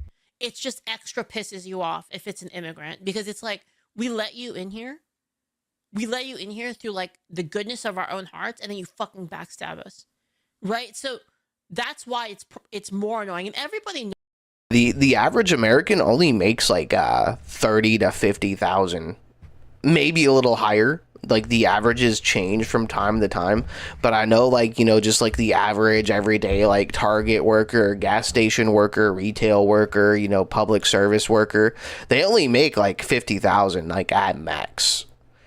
If you're making like 80 to 100K a year, you're probably doing something more like intensive and specialized, like maybe driving a semi truck, or doing some sort of like high grade, high machinery construction, or some sort of other specialized field like medical or science or something like that. But the average everyday American working like whatever fucking job that you might have, whatever wage slave job you might have, you really only you're trapped in that like $30,000 to $50,000 bracket. Is like with the fraud count like up in the billions, you will never ever in your life work to that amount. The thing is, like, here's the thing. Most people think that $1 million is a lot of money, which it is. But the thing is you could work every day of your fucking life at like the base wage, and you would have to work like 100 years to even get anywhere close to like $1 million, and you won't be close. Knows this. Like, everybody can understand why that's the case. Thanks for stopping in, Holy Ball. We watched your Celestium video. It was pretty rad. Retards. They can't even understand like why you would. And then when you say like, oh, you know, it's these immigrants that are doing it, which is true. They can't understand like why that would piss you off even more. When it's so obvious, it's because we let these people in out of the goodness of our own hearts to save them, and then they fucking backstab us, twist the knife. And I think Americans are just getting tired of being cooked like this, right? But again, that doesn't mean that if the person is American, we shouldn't. The thing is, as right wing white Americans, if we steal, we'll get caught and punished. That's why you don't want to do the same thing that they do, because they're allowed to do it and we're not. After them, we should go after them too. We should go after all of it, right? And it's kind of what I was saying, is that what Nick Shirley said, you know, in his post with Tyler Oliveira, is that you should get all of them. Anyone that's committing like this kind of fraud in order to get free money from the government. They were only paying you $13 an hour to be a fucking firefighter? That's wild. When I was doing my last job in armed security, I was doing a kind of like a patrol network / like management thing. And I was making like 21 an hour. All of them should be stopped, obviously. These scammers collected funds for meals. And I've seen a lot of people out there saying like, well, you know, they're American citizens. It's like, okay, well, who gives a fuck? It's like, I don't know why people use this as like an excuse or something like that. They'll be like, even with all that on my taxes, I only made like 45,000. Oh, it kind of reminds me of when people say, I did a lot of overtime too. Well, these illegals didn't do any additional crimes, or they're not committing any additional crimes, or they haven't done anything. They haven't committed any crimes. It's like, wait a minute, they're illegal. It's like, by the fact that they're illegal, they're already committing a crime. Oh yeah, but they didn't do an additional crime. Yeah, who gives a fuck? Like, who cares?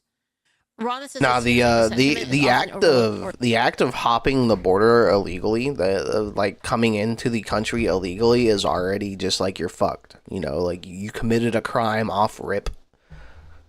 Go back, do it the right way, or not at all. Ignored. It's not that people doing it; it's about the actions taken. I don't care. Yeah, dude, I'm gonna be real with you. Illegals fucked me out of my job essentially. Back like a month ago, I got into a car accident while I was at work, and the people that hit me was a group of drunk Mexicans, essentially. They were at some parade downtown, and they T-boned my patrol vehicle, and just kind of like lost contracts for my company because like our vehicle is down for like pretty much the foreseeable future. We couldn't render services, so we had to terminate the contracts. And yeah, it was essentially because a bunch of drunk driving Mexicans hit my car. People are just so fucking retarded. Like it's actually unreal. I have realized in like the last couple weeks just how terminal the retardation is in like humanity. Like the retardation of humanity is like at levels that I couldn't have possibly fucking imagined.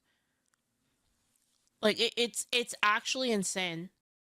At this point, like, it's just been so far exploited that the nuance is gone. There is no, like, you know, what about this guy, what about that guy? You know, everybody has to be held accountable for doing what they did. Everybody needs to go back to where they came from and come through legal channels or get fucked. Yeah, it's maximum retard levels, man. Like it's unreal. I like, how the fuck did this happen? Some people are here for like 20, 30 years and don't even bother to naturalize or learn English. Like, it's fucking retarded. Like, I should not have to press 1 for English in my own fucking country. Like, if you speak a different language in a foreign country, like, you should have to hire an interpreter. Like, I shouldn't have to learn an entirely different language to accommodate other people who broke into my country.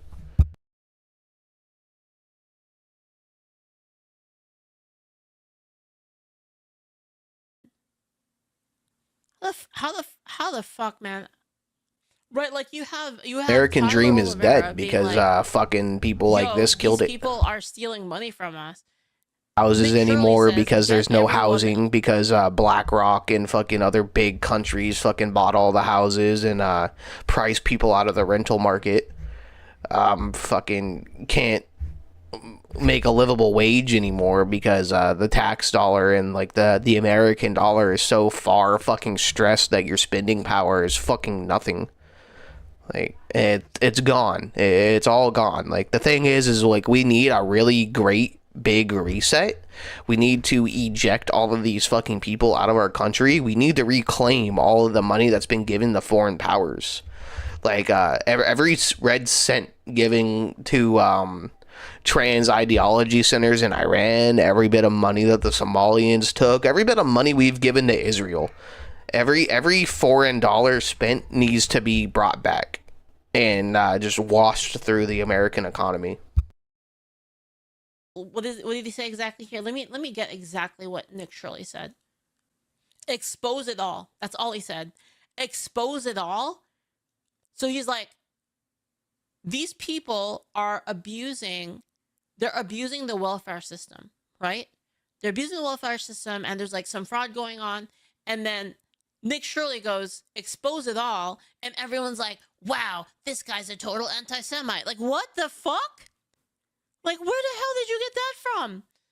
And this is kind of what I mean, dude. This is kind of what I mean. This isn't just with that. This is with everything. This is with everything. It's like, oh, yeah, you know how people are cheating on the elections? You know how there's like, well, you know how it's very cheatable because we don't check for ID? What other reason would you not check for ID other than to make it easier to cheat? Right? Oh, that's racist. What? Racist? What the fuck? Dude, I don't, man. I can't. You know what I noticed, though? Chat, you want to know what I noticed? And I'm not hating on anyone from this place, okay? Because I love a lot of people from this place. Some of my closest friends are from this place, all right? But for some fucking reason, a lot of them are from fucking South America. I'm just saying, man. I don't know. Gaming Syndicate, she's got her eye on you, bro. I don't know why. I don't know why, but that's what I've seen. Immigrants aren't supposed to get most welfare. They shouldn't get fucking any welfare. What the fuck? They should get zero welfare. If like illegals get like $1 of welfare, that's already too much. In fact, they should be paying us welfare. Why does it matter if anyone gets welfare? Wait. Literally though, like if we have the system to track them down and hand them money every month, we have the means and the way to go pick them up and drive them back to the fence and toss them back over. They shouldn't get a red cent in fucking support if they're here illegally. What do you mean? Why does it matter if anyone gets welfare? In fact, I would go further and say that welfare should really only be reserved for the truly disabled and unable, and veterans. Veterans should receive the bulk of our welfare, and people who are disabled to the degree that where they cannot work. Like people with double amputees or back problems, or somebody who had their neck broke in a car accident is paralyzed from the waist down. Like extreme cases of disability should be the only ones that get welfare. Like if you lost a leg and you're still upright and moving, like I hate to sound like a really crass individual, but you can probably still work for the most part. So like, if you can move your body, if you can get up and do things, like you shouldn't be receiving welfare. Wait, what do you mean? Hold on. What do you wait? What? What do you mean? What do you mean? Veterans should be our most venerated class of people. Like we should hail every single veteran as like an individual hero, and they should be celebrated. Why does it matter if anyone gets welfare legal or not? There's plenty of ways we could fund that to help those people. Just seems really stupid to say, oh, well, I guess you struggle now or die. No. Yaru. You get the fuck out of the country. That's how it works. Exactly. Based. You leave. Just get out. You go back and you fucking live in your own country. Yeah. I don't think people can just do that. Why not? It just came over here. Like, what's the problem? Well, they could just go right the fuck back. Do you know how much it costs to move? Okay, Yaru. These people fucking walked here. A lot of these people came on their fucking Tom and Jerry's with a fucking backpack. You're gonna tell me that it's hard for them to go back? Like, they're being offered free plane rides. They're being offered, like, a monetary amount to just leave. Like, of course these people can just fucking go. Do you know that the government will pay for your fucking airfare? Do you know they'll pay for it and give you money if you leave? Did you know that? That doesn't take into account everywhere else. That's just travel. Once they get there, okay, once they get to their home country, okay, now what's next? I had a coworker of mine, back when I first started the security gig, back when I was like fresh, like maybe 20 years old, and he was a veteran that had served in the onset of Desert Storm and Iraqi freedom, right? And he didn't get any help whatsoever, dude. Like, he was like in his 50s and didn't have a car. Didn't have a house of his own. He had rotten teeth and just wasn't mentally all there. And he was not getting a lick of help from the VA or any veteran assistance agencies. Like, I pray to God that the dude somehow got some help somewhere along the lines, but he was living rough for being a veteran. That blew me away. What do you mean once they get there? Well, what are they doing right now? How are they doing it right now? How do they have a house right now? They did it one time. That's unfortunate, Mags. Like, I sincerely pray for his soul. That's a tough way to go. And you know what? Let's accept that that's true. Let's accept that that's true. Oh, what are they going to do? They're going to go back to their home country and they have nothing? Yeah. Uh-huh. Why not help them out? Because they broke our laws. That's why, Yaru. They broke our laws. That's why. Okay, Yaru, if you had somebody that, like, went into your house and said, hey, I'm really hungry. I'm not staying here now. And then I told you, oh, Yara, well, he's just hungry. You got this, man. Yeah, you got this. You gonna do it? You're just gonna be okay with that? It's like, I'm just gonna sleep on your floor. Oh, I see. That's your personal house, not the whole. Oh, okay.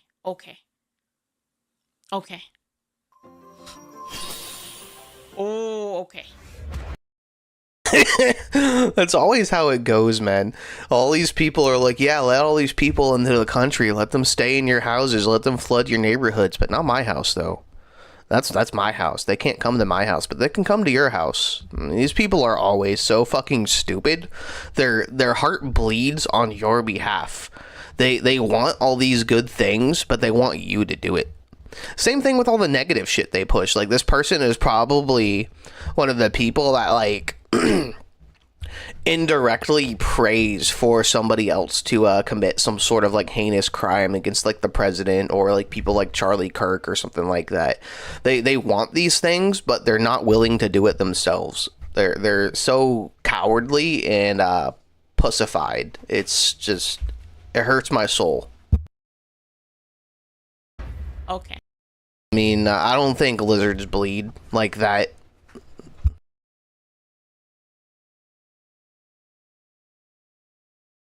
Yeah, true, holy ball. These are just like fucking spineless, fucking heartless cowards. Bleed if you don't have a heart to pump the blood. Got it. I understand. It must be so nice to like virtue signal and pat yourself on the back off of other people's money. Like that's wild, man. Nice to see them run from that. No, I just determined that you're retarded and there's like no reason to debate. It became like a waste of my time. I'm like done. I'm honestly done debating. I mean, I suss malice out really early.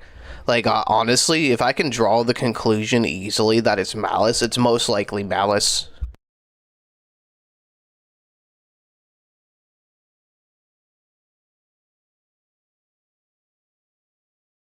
What's up, Kurakimi? I watched one of your videos earlier. It was pretty nice.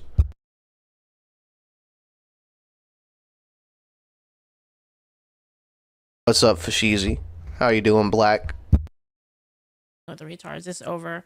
Like, cutesy time is over. The instant someone's retarded. I love that she's been saying that a lot recently. Cutesy time is over.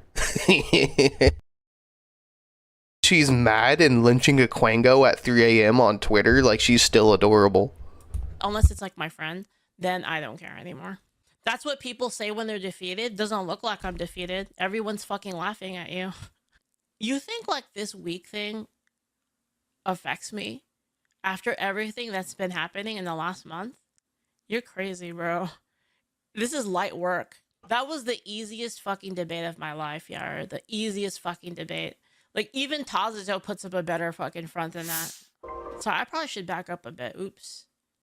I low-key want her to debate harmful opinions. I really do.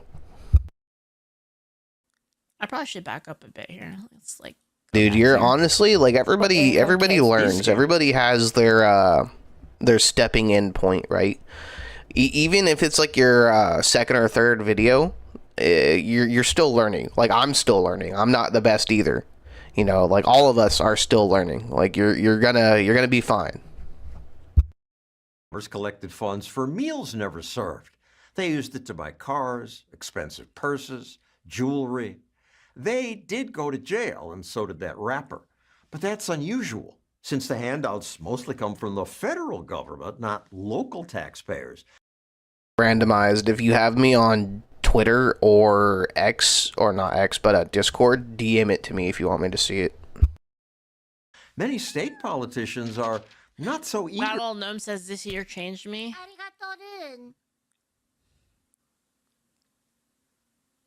Me too. Me too, man.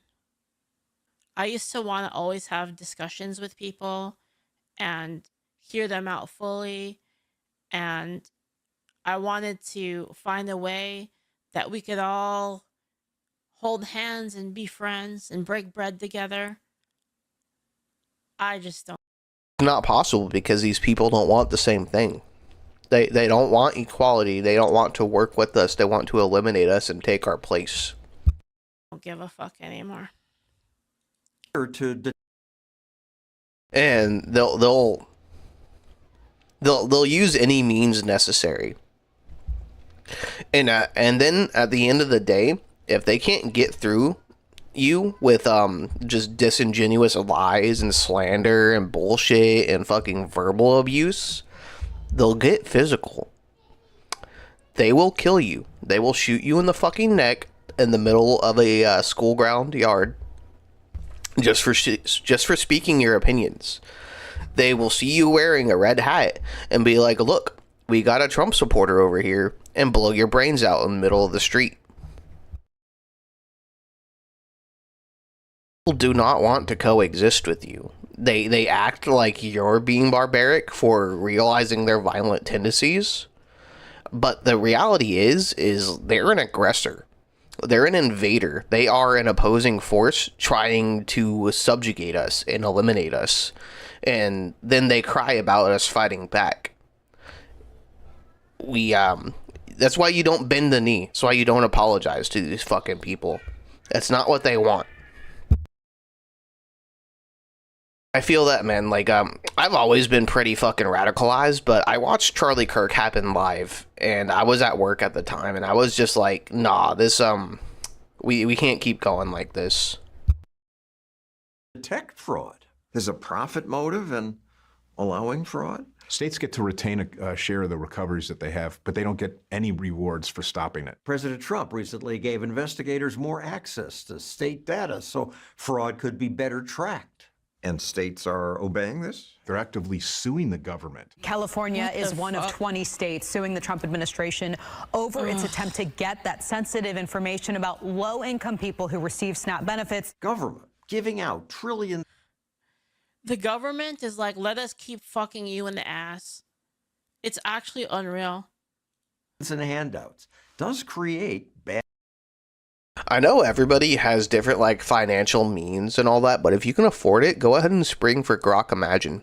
It's worth it. Bad incentives. Unconditional war on poverty in America. Before our government started welfare payments, Americans had been steadily lifting themselves out of poverty. Welfare barely changed the slope of the line. But what it did do within a few years was stop progress. Handouts taught some Americans to stay dependent on government. Food stamps, it's just food. It's like food. So what should be done? It's like food. It's like you get... It's literally Bolshevik Communism 101. The stamp, they like make the stamp and then like it just spawns food, you know? Grok Imagine is like $30 a month. Magic out of the air with the stamp. McClanahan says, verify eligibility first. That way you prevent fraud before the money goes out. And if people want to keep getting benefits... You've got to be looking for a job, volunteering, or at least getting job training. The best welfare program, John, is a job. To help us keep government accountable. Yeah, fucking job. I know it's hard nowadays, to be fair. I know it's hard nowadays, to be fair. When they got all of these illegal people. And they got all these taxes. It's like government, so that businesses can't expand. They have fucked everything. The government, and all of these people, both Republicans and Democrats, they have fucked everything. No, don't think about it like that way. World. Think about it as an investment in your training. And they're the fucking worst.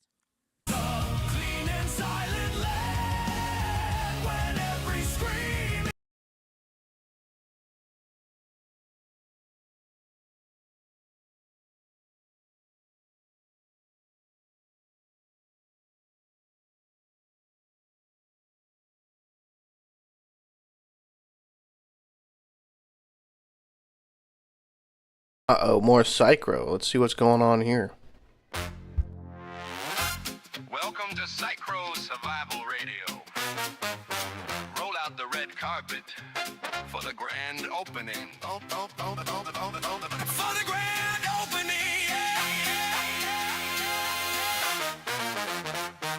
I feel that, but I don't think you'll be made fun of about it.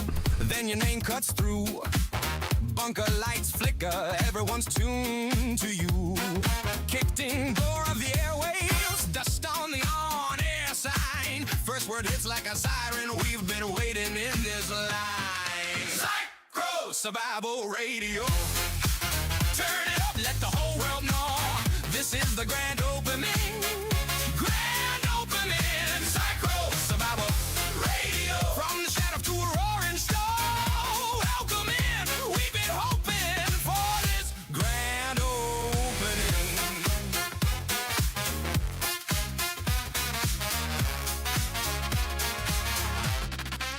Voices in the blackout calling out for a friend. You turn a switch, crack a grin. This is how it begins. You say, hold on, you're not alone. Every heartbeat answers back. From the rooftops, from the basements, all the colors fade to black and then Psycho Survival Radio. Turn it up, let the whole world know. This is the grand opening. Grand opening. Psycho Survival Radio. From the quiet to a raging glow. Welcome in. We've been hoping for this grand opening. Oh!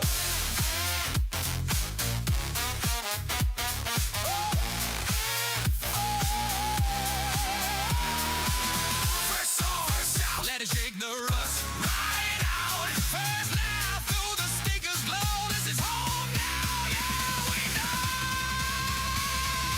Psycho Survival Radio. Turn it up, let the whole world know. This is the grand opening. This goes hard as fuck, guys. From the wreckage to a hopeful glow. Welcome in. Keep the signal going. This grand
course. This is an old article written like this. Oh wait, actually no, it's not. Not even talking. I'm like munching on my breakfast. So the main drama is that Fire Force, this character named Tamaki Kotatsu, she has an ability in Fire Force. It's like a silly gag where she has a supernatural ability called Lucky Lecher Lure. And basically what it does is you know how like there are some characters who are just lucky and like stuff will miss them and stuff like that. Like they have just like a lucky ability. Hers basically causes her to be in like lewd situations. So like either her clothes falls off or like she'll fall on an enemy where like they'll grab her boobs or something like that. Like it basically it's a gag. It's a gag that every time she fights, like she ends up in like a weird position.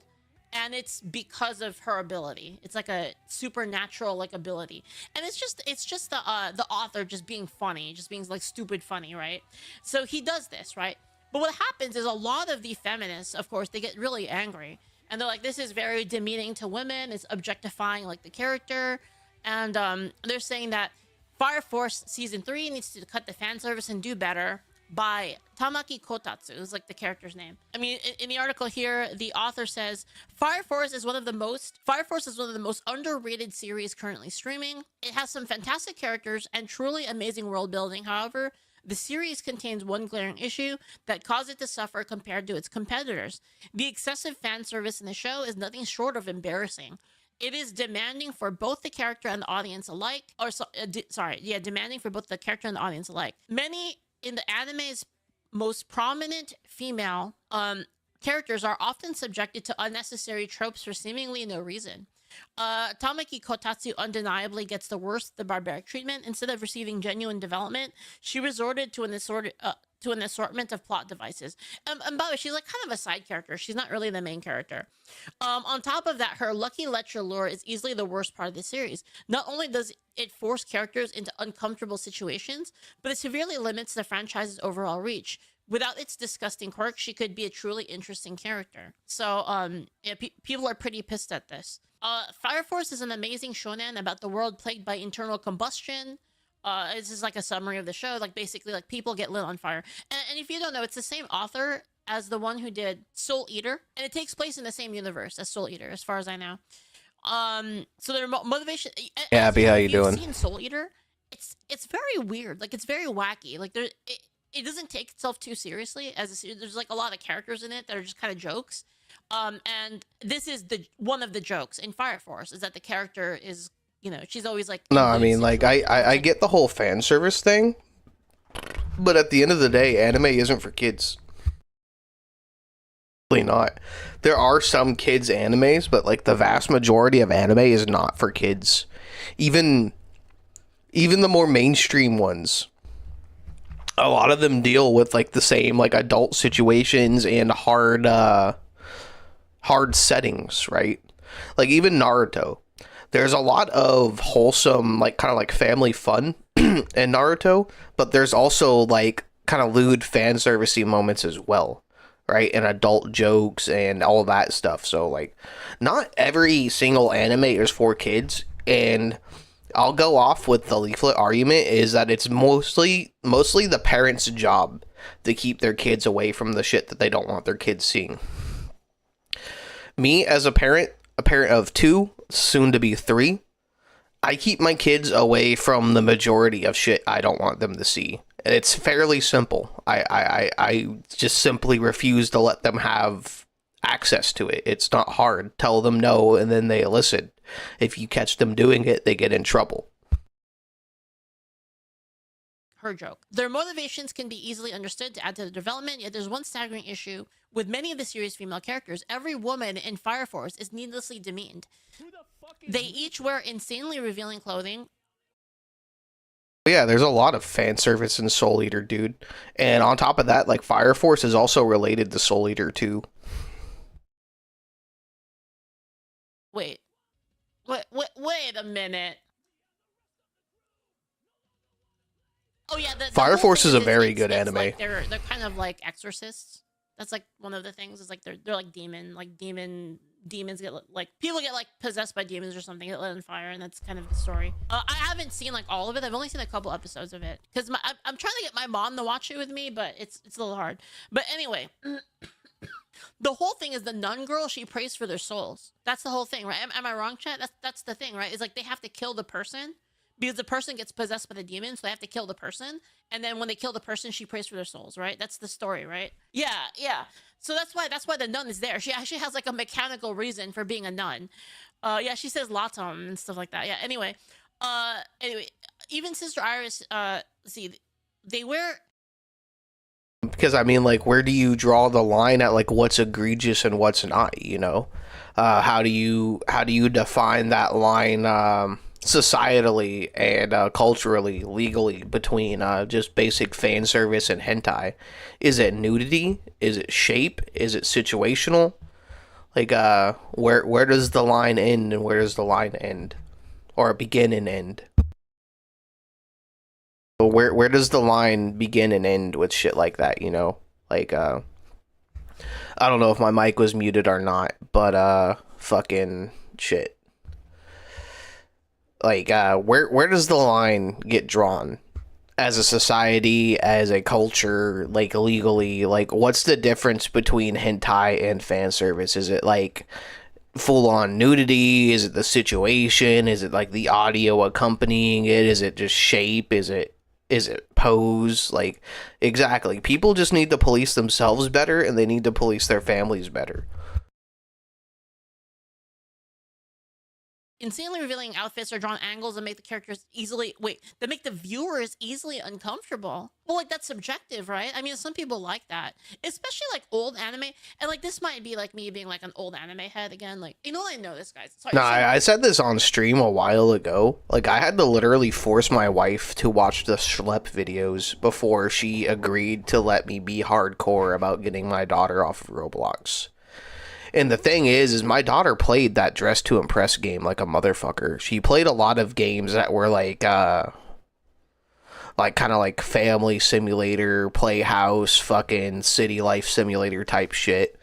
And that was the type of stuff that I was telling my wife. I was like, there's dangerous people that lurk in those. It started off with that she simply wasn't allowed to communicate over the platform, right? I went into the parental settings and I turned off the messaging. Like, she wasn't able to message anybody. Nobody was able to message her.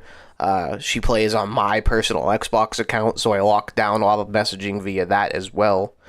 And, yeah, it went from that to just full-on ban. Because, like, I knew what was going on, but my wife was pushing back. She was like, yeah, it's just a kid's game. Like, you know, you can't just strangle them out of everything they like just because, like, there might be some sort of present danger. And I was like, bullshit, like, watch this video. And she was like, oh, yeah, I guess you're right. So, yeah, we took that shit away from her.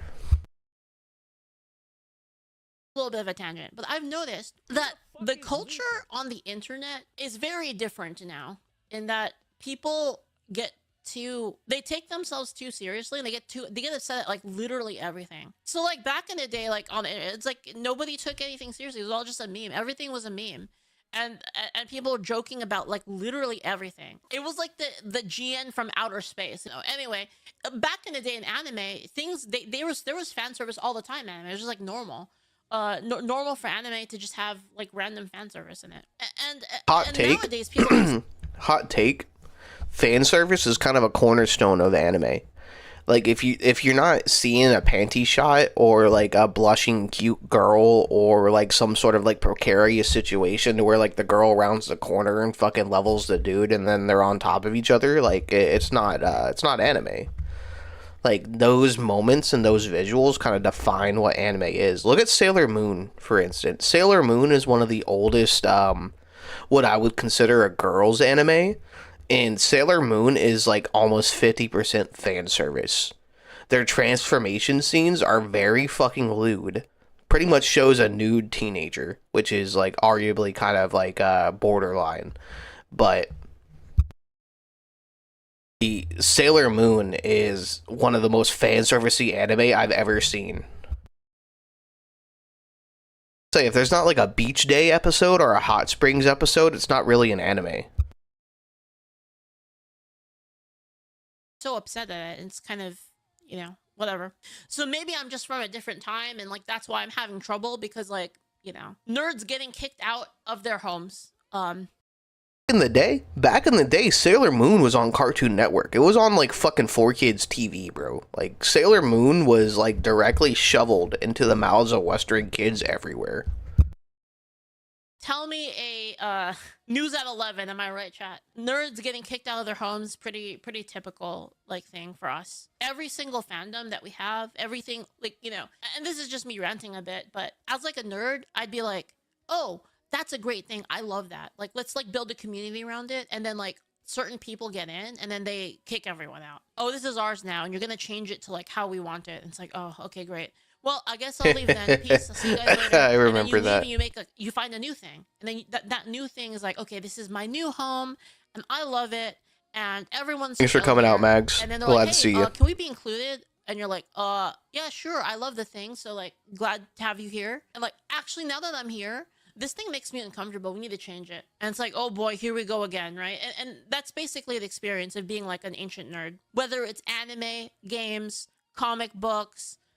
See, that's also the thing too, is a lot of like fucking the modern sexed up fucking Rainbow Brigade weirdos can't tell the difference between a close friendship and a lesbian relationship anymore. They can't tell like sisterly love or friendly love from sexual love and desirable love. So these people think any instance of a girl like hugging another girl or being close to another girl is instantaneously like Yuri, and it's honestly the most brain dead I've ever seen people. Like, try being an Uma Musume fan in this day and age, bro. Like, a lot of these fucking retards swear up and down every single one of them is gay for each other, but if you ever play the game, they literally have the drippy drippies for the male trainer. Like, it's ridiculous. The ones that are like kind of like borderline gay still want the male trainer. Sci-fi, just like literally everything. Star Wars, the internet.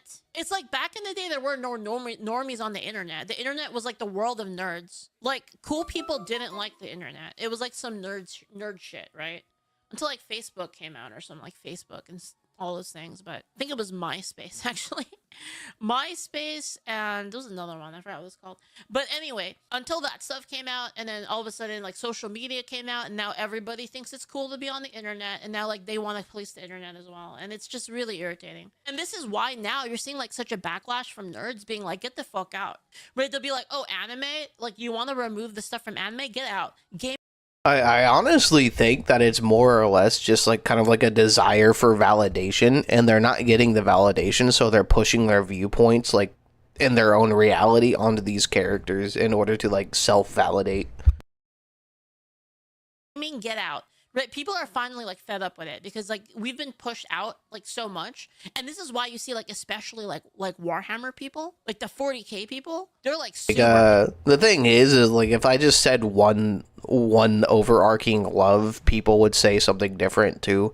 So you really have to like kind of like differentiate. Like love is love, but like the love you have for your own child is a lot different than the love you would have for your wife, right? It's a lot different than the love you would have for your father or mother. Like, that being said, the love that you have separately for your mother and your father are entirely different. And that just depends on like how you've been brought up and how you were treated by those parties, you know? Like love is definitely not like one overarching force. There are different levels and varieties of love. Like, I have love for the entire Skybrowse community, but it's not like the same love that I would have for like an IRL friend. Maybe at some point some people might achieve that level of love, but love is definitely it's different in all walks and all varieties. So anyone that wants to like join, like they're like, you want to be into Warhammer, they're like super sus of like every single person that like wants to be into it because of these reasons. But anyway, the point being is that fan service was just a normal thing in anime back in the day. It's like it just always happened. Lewd jokes and you know, fan service. Even Sister Iris, a character who's supposed to resemble a nun, is often depicted in a lewd and grotesque manner. It is truly shocking that a newer shonen anime would depict fan service so prominently. Who the fuck is Leafit? Oh, see, here it is, guys. Here it is. Literally right here. Fan service is outdated and unnecessary. Says who? Says the new people that got into the hobby. Because everybody just knows that that's a part of it, and like, everybody's fine with it. It's literally people that are inserting themselves into other people's hobbies. It takes perfectly entertaining characters and reduces them to needless vulgarity.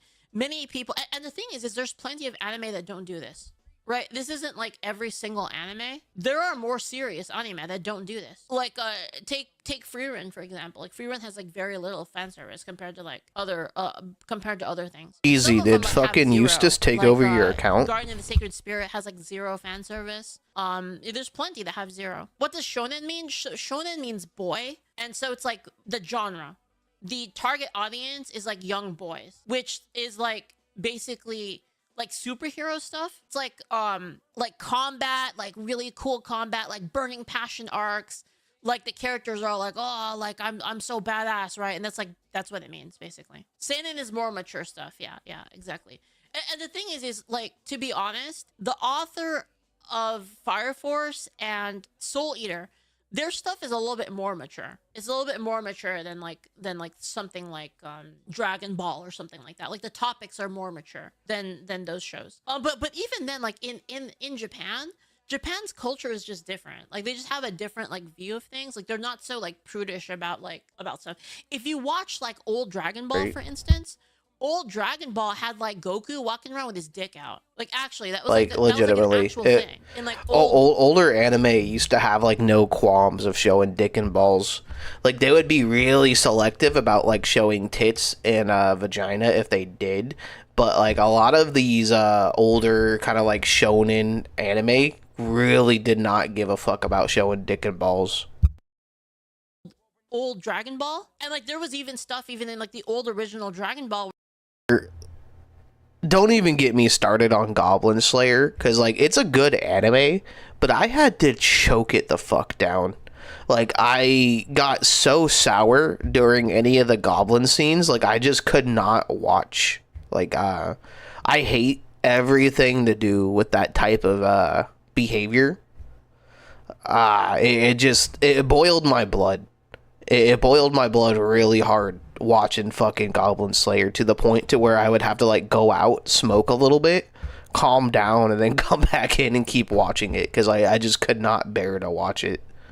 Same thing with Rito of Healer too. Like I hear it's a good anime, but I just cannot get past the fucking bad shit. But there was like some awkward scenes between like Goku and Bulma, and like, you know, you fast forward in time, you have like the new culture of today, and people are looking back on that being like, oh, that's awful and evil. And it's like, dude, nobody cares. Japan's culture, especially on like love and sex, is really different than ours, right? So like, of course they have a lot of different depictions and cultures and ways of going about that type of stuff. A lot of people in Japan don't marry for love. They marry for convenience and financial reasons. Sure, love might be involved in it, but they take a lot of other factors into account before they marry. A lot of Japanese really don't mind infidelity, right? A lot of them will actually have like a side partner that they go and like hang out with at like love motels and shit, and like it's completely on the level, because they don't see it the same way, right? Right? It's like it doesn't hurt anybody. Like nobody cares. But anyway, that's the point. That's the point I'm trying to make, is that like it's a complete different. I get that, but it doesn't change that the scenes were hard to watch. Their culture, their modern culture, into something that was not actually for them. Moving on, right? Fan service is outdated and necessary. It takes perfectly entertaining characters and reduces them to needless vulgarity. Many people rightfully believe that the fan service no longer has any place within anime. Hopefully studios will take this criticism into account and do away with the outdated trope. And again, like this is like a person like nowadays, right? Like writing this right here. We've got Russell, a hardworking family man who loves all things nerdy. You know, they're pretty pissed about this anyway. So we'll just like, I mean, that's a good preface into like what we're going into. So now like the modern drama, this is the current drama, okay? One second, I had to bring up everything again because I had to restart. So now we're going back into the the thing in Japan too is like I don't know what the fuck that thing is. That profile picture does not look like a dude though. But Japan, they literally I don't want to call them like sex workers, but they'll literally like negotiate like some sort of like affection contract, and like they'll pay for people to just like kind of hang out with them and all kinds of shit. Like Japan's physical service market is weird. And yeah, they have like really different views on love and sex and time spent together. Drama here. And you have these posts here. So these are like kind of old posts, right? These are kind of necro posts here, like 2019 here. Fire Force would really be that anime if it wasn't for the consistent over-sexualization of women and massive fan service in every episode. Like, damn, we get it. Girls have boobs. Like Rent a Girlfriend, you know, like maid cafes with extended services, massage parlors with extra services. I'm gonna give McFreaking and they still have a pretty vibrant red light district too. Isn't annoying because it's actually fun and I like it. I encourage you to read some of the replies. Who the fuck is Letha? It's not just me who finds it annoying and devaluing. So the thing is like, and this is the point of view of like an old, like guys, you have to understand, I'm like an ancient anime fan. Like my first anime ever was freaking Belfie and Lilibit. That was like my first anime. I was into like, you know, Record of Lodoss War was like my first like favorite anime ever. So like I come from a completely different, and this might be like why I have such trouble understanding people, because I just come from a completely different time, right? And so it's like, what this is, it's not just me who finds it annoying and devaluing. The thing is the truth is, older anime fans, they just don't care. Like, we're just kind of like, okay, well, that's you. We don't give a shit. So just because you find it annoying doesn't mean that like the author can't do it, right? Just be, you know, we might like it. Other people might like it. I could say the same thing. It's not just me who finds it okay and actually likes that kind of stuff. Like it kind of brings back memories of like old times, and people are okay with that. It's not just me who thinks that. There's plenty of people that think that. So like even by using that logic, it's like, well, now it's just I like this, you like this, right? And then which comes down to me saying, well, who was here first? Her profile pic is a fan service character. True. She does have like she has the big titties and like kind of like bulging out of her clothes. True. All right, anyone has something to say about this? Also like the dumb bimbo trope too, which is fucking hilarious. And her character literally was one of the characters that did a lot to change their appearance for other people. So like I love when people have brain dead takes like this and then have profile pictures that like completely renege on their takes. It's funny. These people just don't think things through. And just let me be very clear, I would love Fire Force so much more if Tamaki wasn't constantly treated like a sexualized joke. That's the thing too, is like these people don't think twice about like a shirtless muscular dude flexing his muscles, like but like when it comes to a girl getting her clothes burned off or her fucking top slashed open or some other fucking panty shot trope, like they'll get all crazy. But like God forbid if one of the male characters has like an entire like fucking flexing routine for a scene as filler. The fan service moments happen every single episode, and it's ridiculous. They take away from the... Honestly, those are some of the funniest fucking parts, too, you know? Like, think about Armstrong and Sieg from Full Metal Alchemist, how they would just, like, burst out of their fucking shirts and start flexing at each other every time they happen to cross paths. Shit was peak and funny. Show. And the thing is like gags like this are common in anime. This is just a thing. Like, I so happen to be a fan of this character too that we're talking about, the fucking Nekomata girl from Fire Force. I forget her name, but yeah, like the fact that her pants just fall down at random, her fucking bra will bust open for no reason. This shit's funny as fuck, dude. It's hilarious. Get over it. Like they usually cut the seriousness with a gag. That's a typical. I mean, you know what's funny is you can see this in like how I do stuff. Guarantee you this same profile somewhere has a tweet saying like, oh my god, Leon S. Kennedy is so hot, I want to lick his nuts. And also on the same hand, she'll probably be like ACAB too, which is like a whole nother can of worms. Stuff too. You can see it like kind of in my writing too, like how I usually will have a serious situation.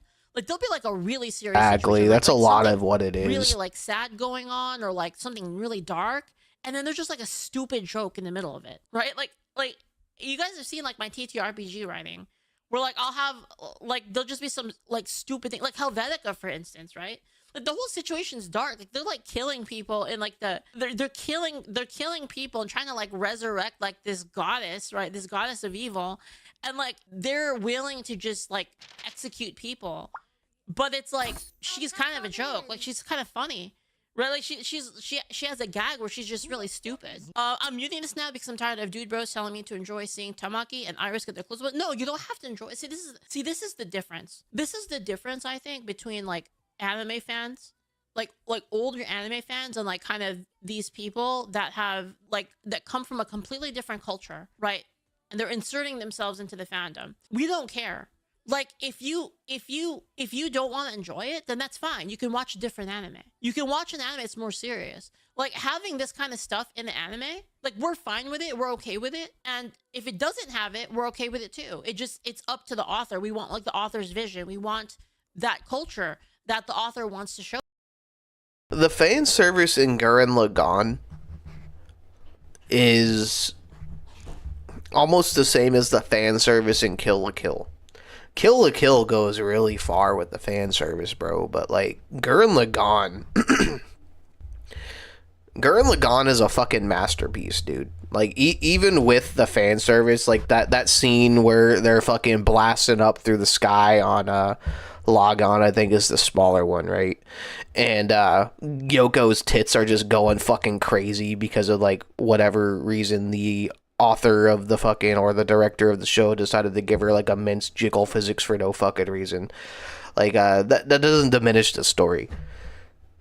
Like if you want to talk about fan service diminishing the story, like Kill la Kill is like, in my opinion, one of the worst. Because like not only does like every person just get nudified like at the end of every fight, but there's also like deranged scenes of like the girl's mom like fingering her. Like that shit was wild. To us, right? And that's the thing, is like you guys are actively trying to like change what the author's intent is, what the author wants to do, what the culture is. You're actively trying to change it, whereas we don't care. If you want to be here and you want to like say I don't like Fire Force because of that, okay, that's up to you. That's fine. You can watch something else, because there's plenty of anime that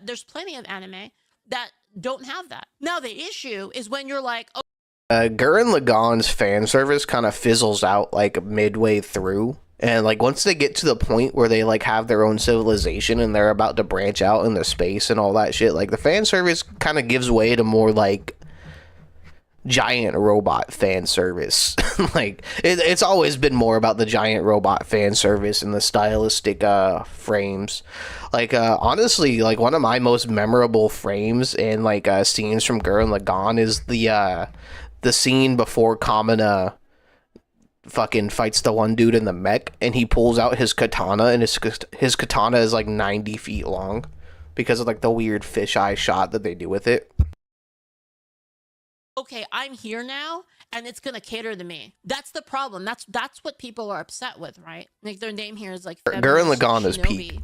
Even with like the weird ass fan service in it. Bro, I'm sorry if you There's said definitely fan service worse. in Fire Force isn't annoying as hell. Shut the fuck up.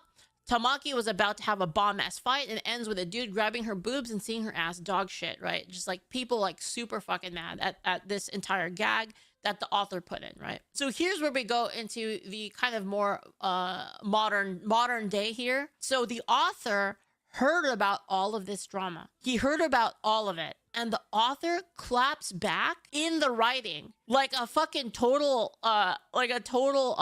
in character an in-character refutation of like all of this stuff. He doubles down on it, makes it even more fan service, and makes an enemy that's a prude. That it makes it an absolutely prude enemy that is fighting against her. And this is in the new season right here. So this is why this has come back into the news, because now the character comes out. So we can look at I believe I have an article on it. Oh, here we go. So we'll watch the scene, but like you can see here, this is from 2021. Because this is when the manga, there's like a delay, right, between the manga and the anime. So Fire Force author responds to fan service. I'll be real with you, I didn't watch Arcane because it just never really appealed to me. I was never a League of Legends fan, and I heard there was a lot of fucking gay shit in it, and I just I don't ascribe to that type of shit. Criticism via the manga. So Fire Force often becomes a topic of debate due to fan service. Tamaki, a character from the series, often finds herself in an ecchi moment. Author of the manga, Atsushi Okubo, might have responded to the fan service criticism via a recent chapter in the manga. When the first season of Fire Force came out in December 2019, there were doubts from the fans that the anime will flop due to the unnecessary fan service. By the way, it's on season 3. And many people after watching the anime complained about it as well. But it seems the author of the series doesn't give a shit about these criticisms, right? So now Definitely gonna have to like catch up on this shit. The anime has caught up to the manga. So now we're at the manga and let's watch the scene.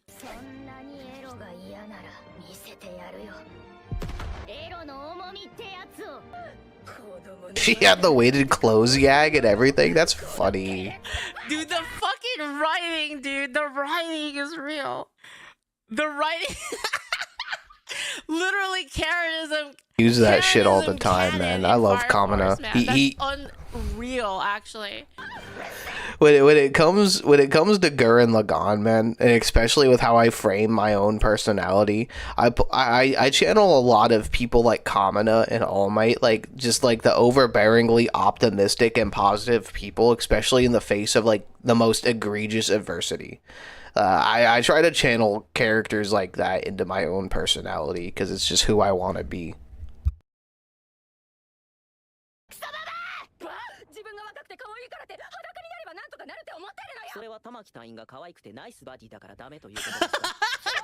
Oh my god, dude. Mama, you're not making any sense. If that crewman has to be considerate for others for being cute and pretty, then shouldn't all people with superior qualities have to be considerate as well? You need to let bad players on sports teams, and you need to let morons into universities. Dude, the crazy thing about this, the writing here is the that's based as fuck. Because the writing is basically he's using a child to explain what the this to an fuck? adult, because he's saying that the author is saying this is intuitive even to a kid. That all of this idea is so simple. In fucking sense. The concept is so simple that even a kid can explain it. Mama, you're an elite researcher at Hajima, so you're smarter than other people.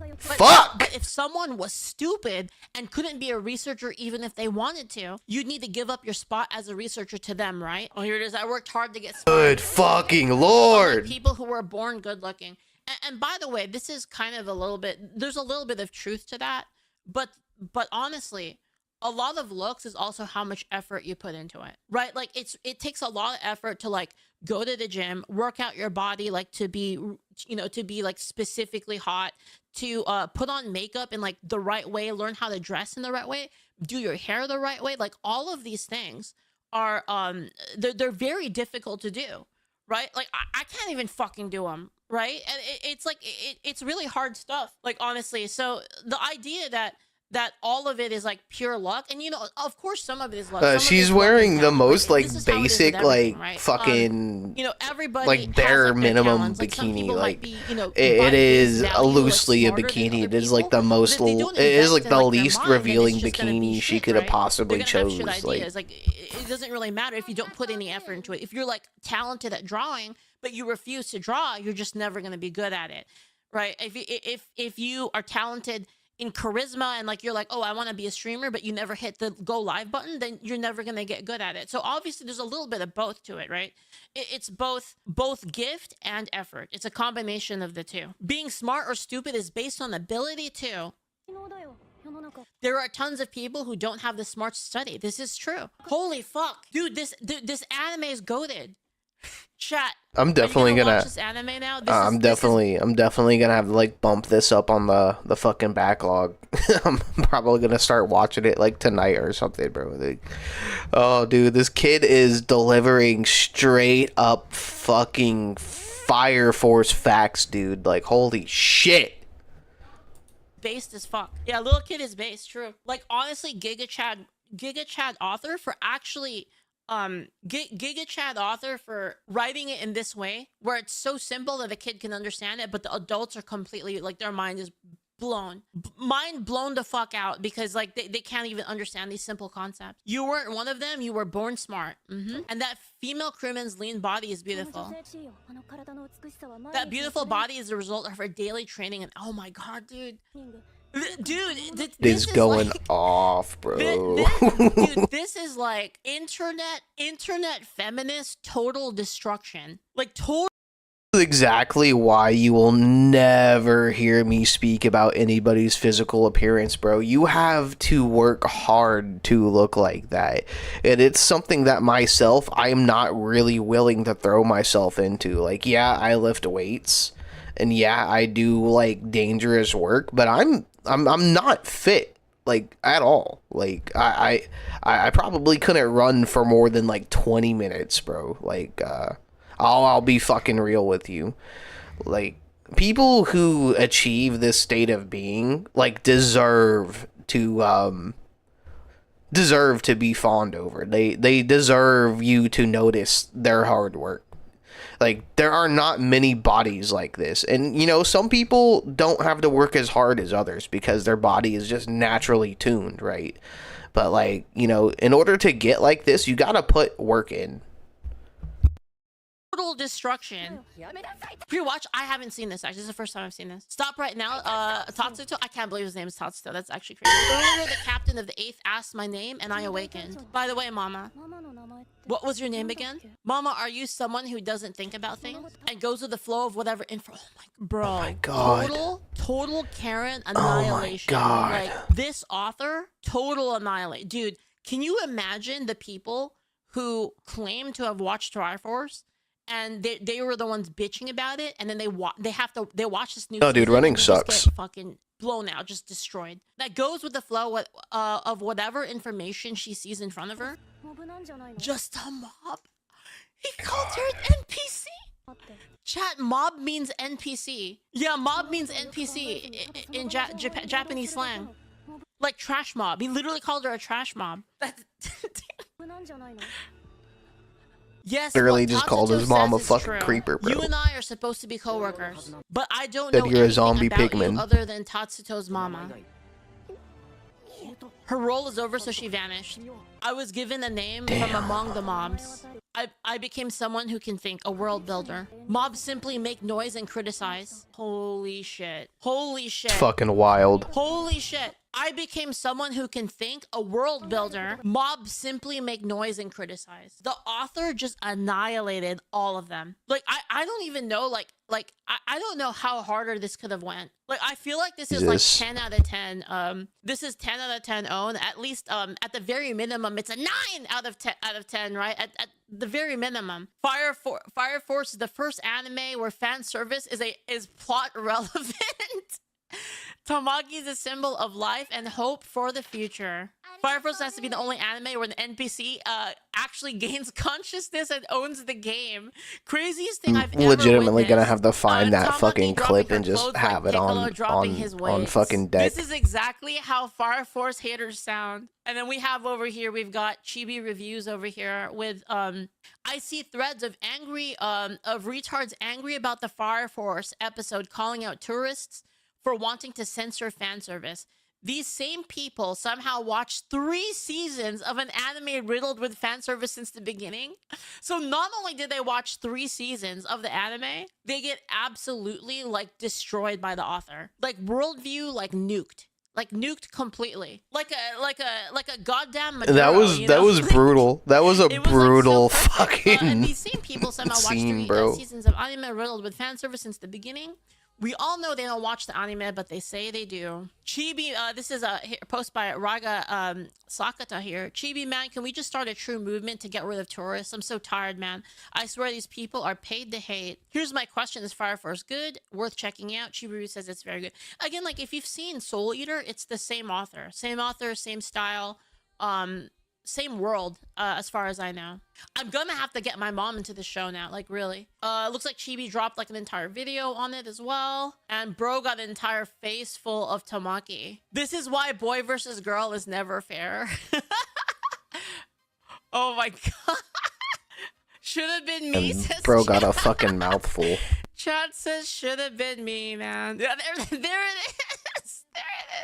with the classic Yu-Gi-Oh. That's actually incredible, incredible. But yeah, oh, I wish I had new threads of the seething. I haven't seen any. He literally added a character to depict the people, these people in the episode, and a woman too, obviously.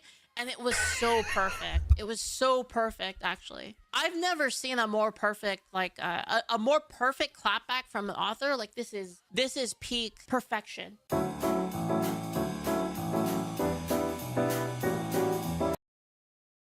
Dude, Event Neon Genesis has like some fucking terrible shit, bro.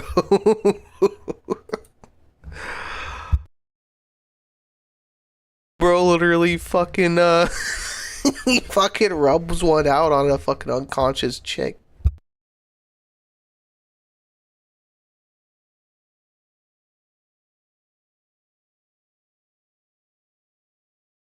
I honestly think that's pretty rare, bro. Like, to be totally honest. Like, let me put it this way. Like, I watch High School DxD for the plot, right? I genuinely think that the plot of DxD is good, right? Like, Issei is a really interesting character. The whole, like, devil gears are really interesting. I like the whole, like, demon hierarchy.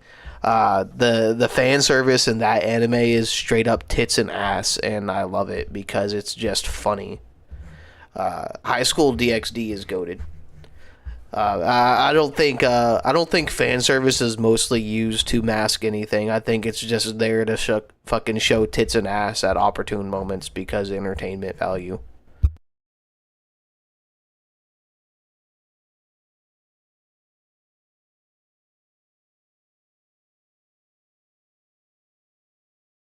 Thing with other anime like To Love Ru and fucking Rosario plus Vampire. I'm sure there's like a bunch of other fucking titty anime that I'm not shouting out, but the majority of titty anime are actually fucking good. DxD kills your soul. Bro, alright, so I have a big ass red motorcycle, right? It's a Yamaha V-Star, fucking 1300, huge fucking bike. I literally have like a pinup of Ria's Germery on the side of my gas tank.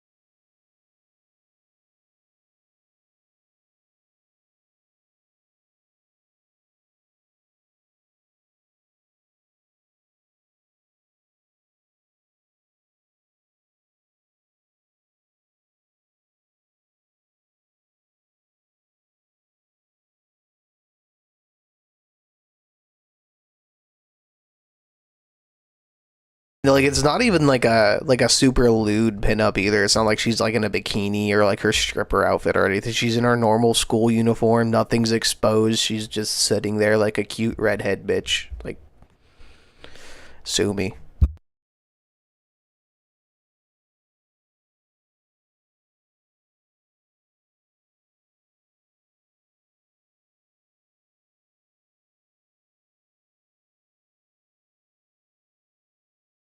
I think I might play a game for a little bit.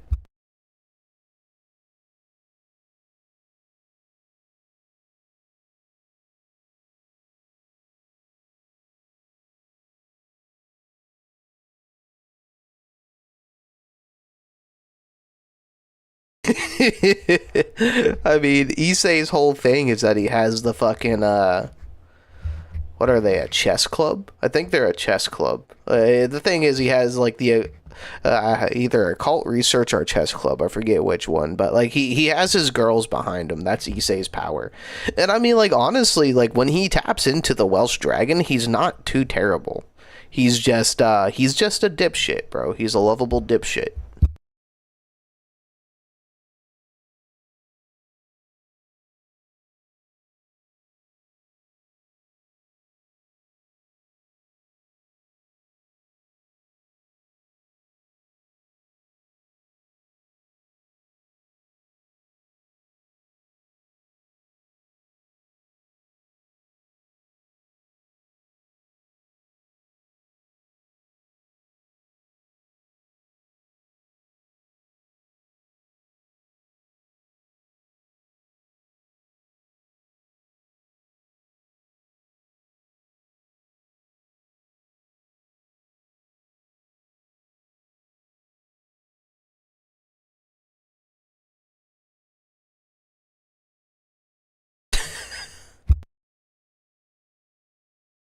my background.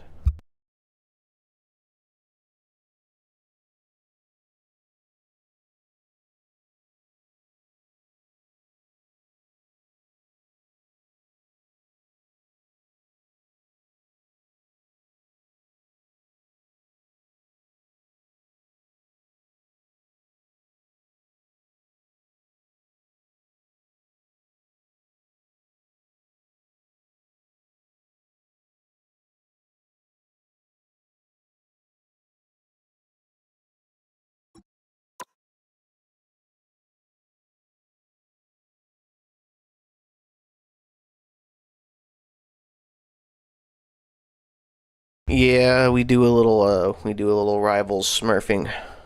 I'm not that good, but I'm okay with Punisher. I usually get good games playing as Punisher.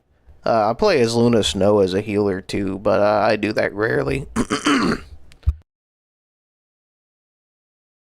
Alright, Counter, see you later. Thanks for coming out.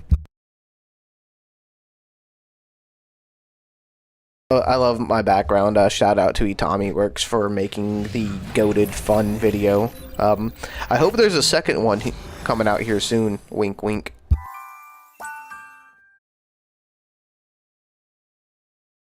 Man, I gotta remember to update my PNG. I was working on it last night, but I fell asleep. Marvel Rivals is fun. It's a hero shooter, so it's like Overwatch or Paladins or some shit like that, but you play as like Marvel Universe characters. It's fun. Like if you're good at a character or you have a good team, you have a good time.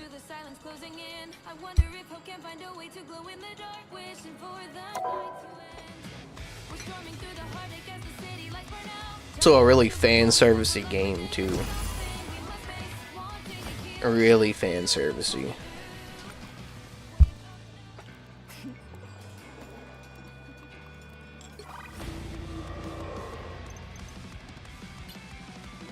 What any of this shit is.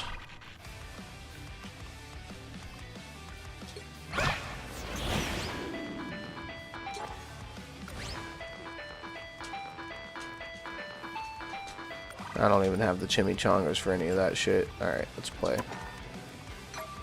Damn, why are there always shaders loading? Alright, I'm gonna grab a drink and then be right back while these shaders load.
Marvel Rivals is fun. If you got it and you haven't played it yet, just jump right in. You could just hop in the quick matches. It's a fun game.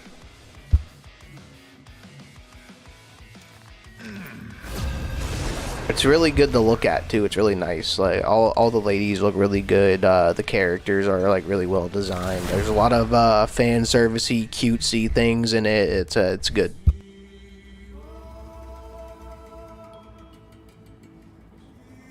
Pick your hero. A lot of the gameplay is like super unique too. Like there are no two characters that play exactly the same.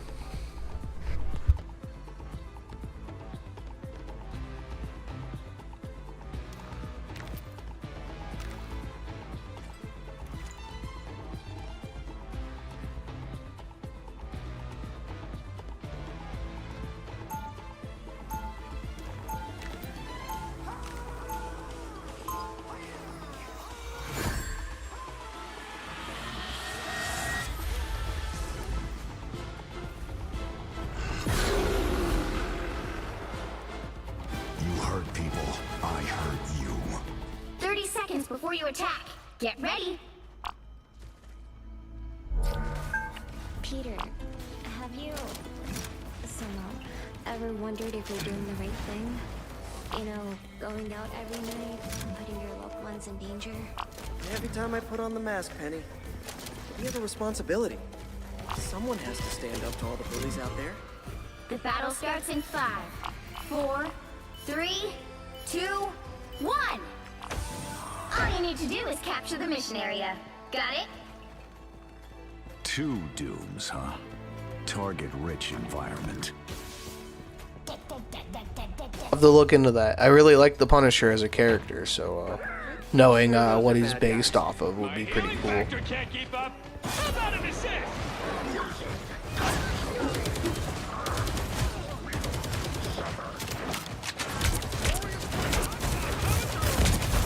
Looks like the mission area is yours to capture now.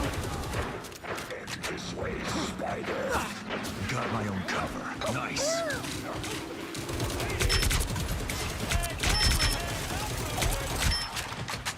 I'm hunkering down.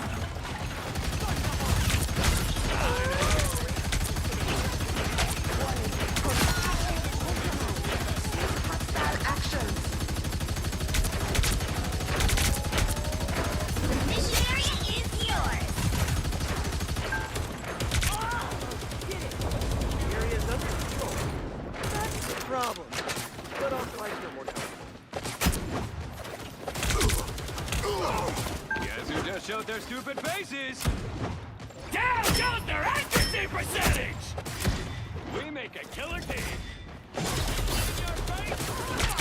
My healing factor can't keep up. I'm not in the shit.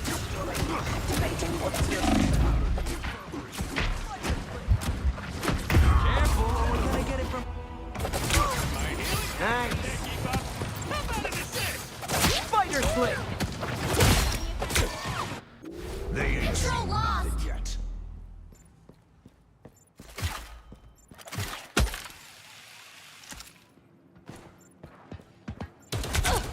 Smoke screen.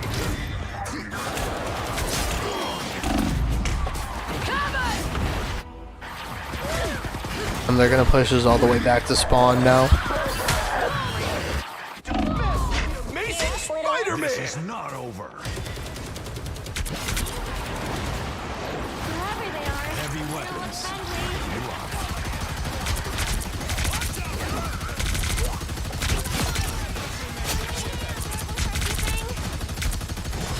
We're better when we work together. Double KO.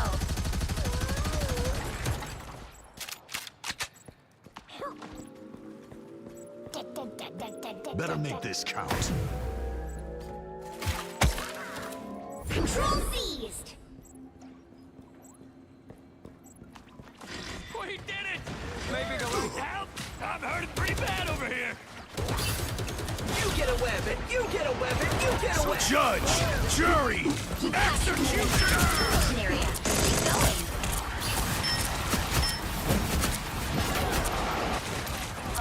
Lights out for scum. You know what to do, Spiders. Get down, goes their accuracy percentage! Behold the god of thunder! Spider-Man gone? That one hurts. Battlefield ready again.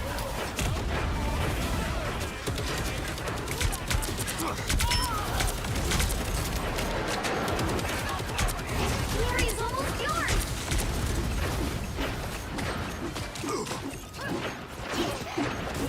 Feel the wrath of the goddess! Spider-Man gone?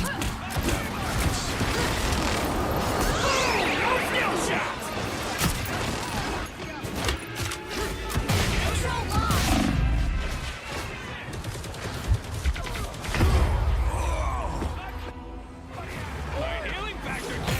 People like Jeff as a healer.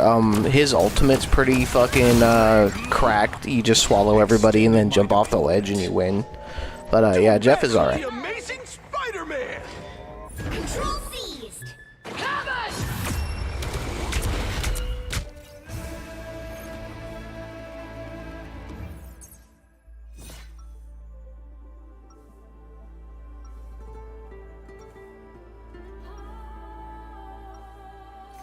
I'll fight this war against crime until I fall.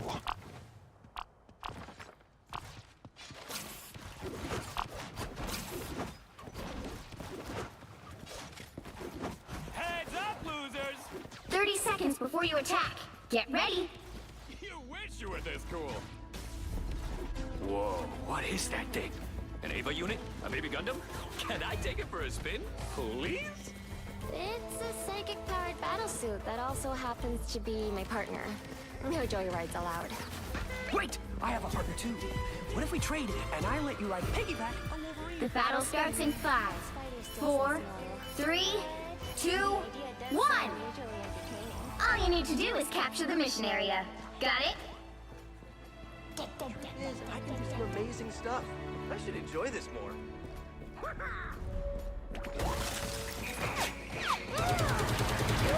I'm hunkering down. My healing factor. Better make this count. Looks like the mission area is yours to capture now. You got them all! The mission area is yours. Mission area captured. That's a good thing, right?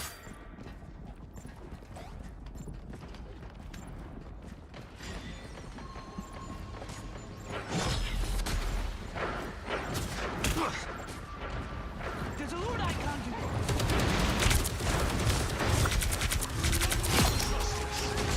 Behold the god of thunder! Down goes their accuracy percentage! Battlefield ready again.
Here, Roboticus.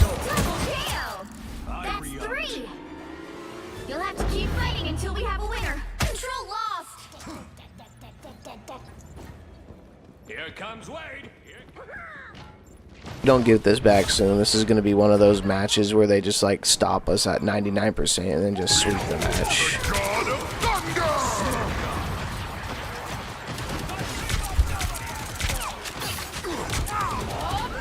Don't mess with the amazing Spider-Man!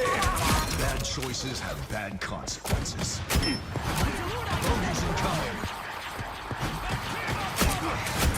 Battlefield ready.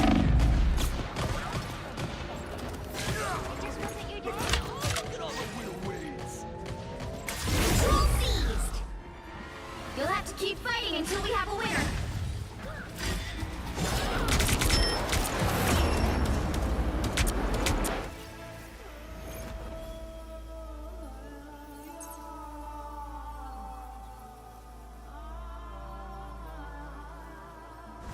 Another epic victory! Big win!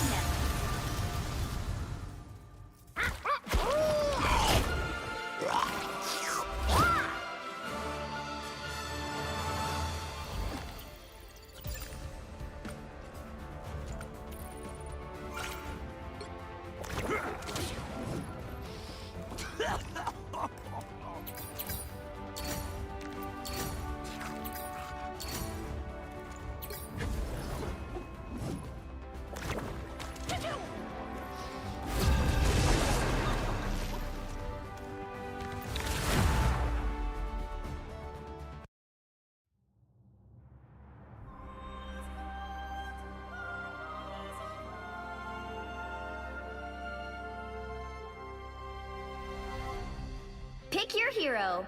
Or villain. I'm not judging. I'm not a hero. I'm the Punisher. Angela is a wild fucking character.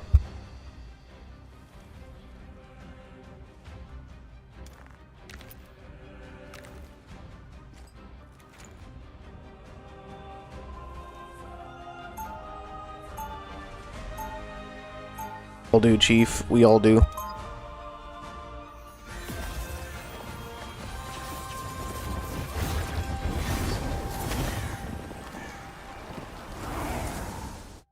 Right is right, and wrong is wrong. Now 30 seconds before you attack. Get ready. But it could be way worse. It could be Galactus. Oh, I have heard about you, Gambit. Oh, your reputation as a thief is spread all across the stars. Remy LeBeau has pulled some impressive heists over the years, said Fred. Oh, well, that explains the hefty price on your head. Oh, wait till I tell Rocket that I found you.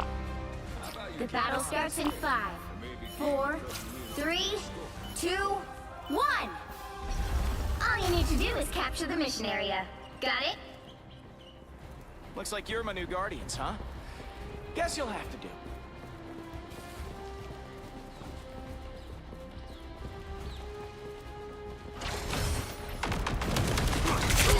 Good to go. They got me good. I can use a hand. Maybe a foot. Nice shoot, Barton. Smoke screen. The mission area is yours to capture now. We captured the mission area. Good medicine. Wanda was a mighty power. They ain't seen nothing Down yet. goes their accuracy percentage. 2, 1.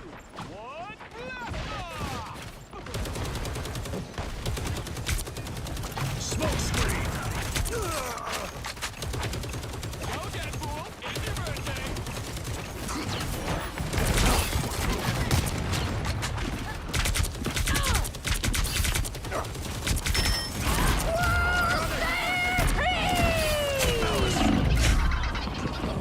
Squirrels, man. Worst character in fucking Rivals right there, man. I hate Squirrel Girl. Extended my deployment. Our enemies are near. Smoke screen. Their team's capture progress has passed the halfway point. Shut down the space rodent's weird speed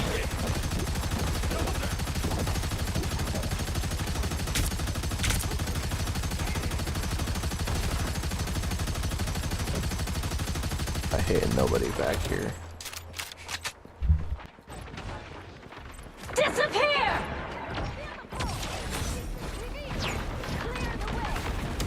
Smoke screen.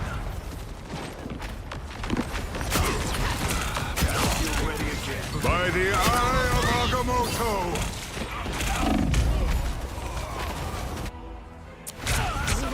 It's fucking cheap. I unleash the Vishanti's power.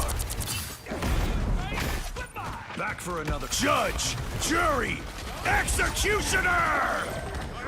I unleash the Vishanti's power.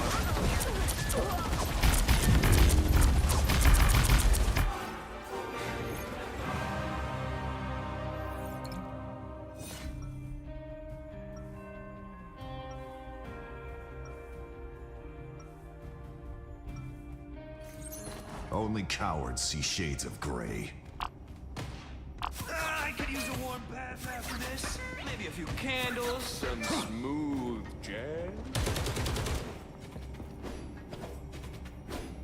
30 seconds before you attack.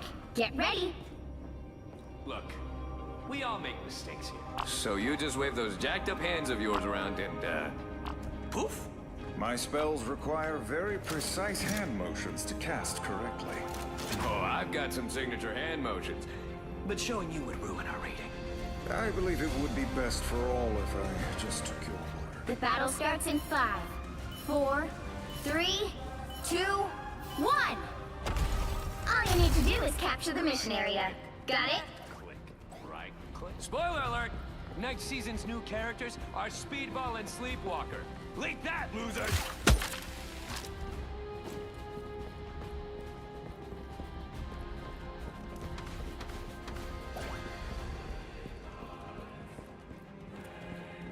Guess who just showed their stupid faces? Who'd I come to?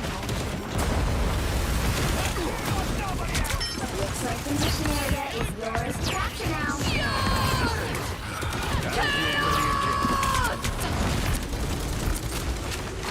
Capture the mission area!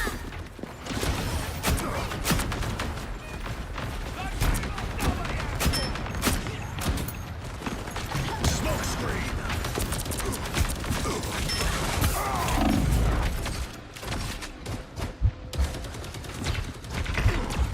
Nice little boost. This is real firepower!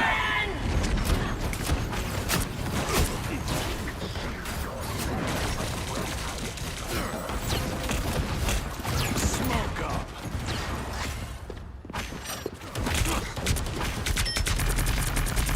Bogeys incoming. I'm good to go.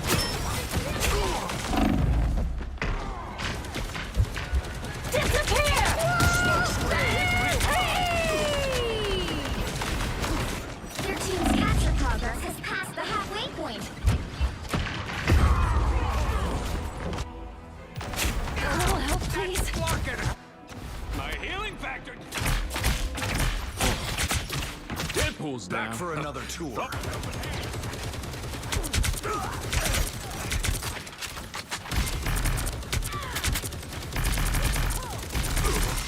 By the eye of Agamotto!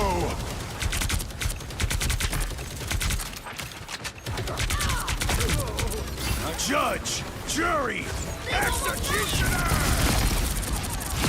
Double KO! Lights out for scum. Our enemies are near.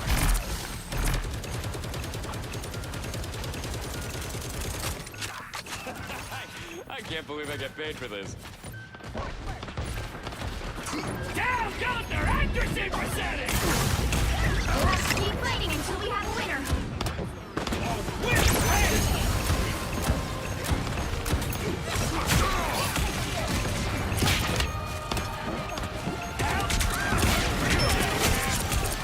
Battlefield ready again.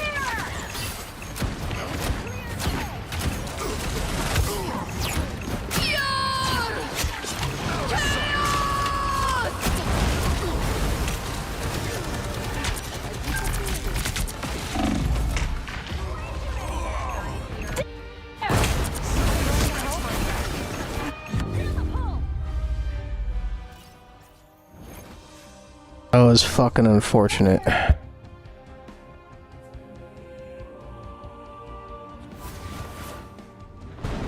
Not do too hot during that match, gentlemen.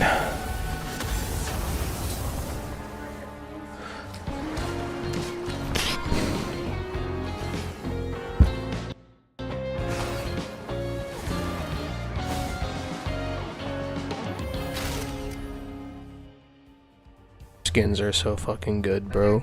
Talk about fan service.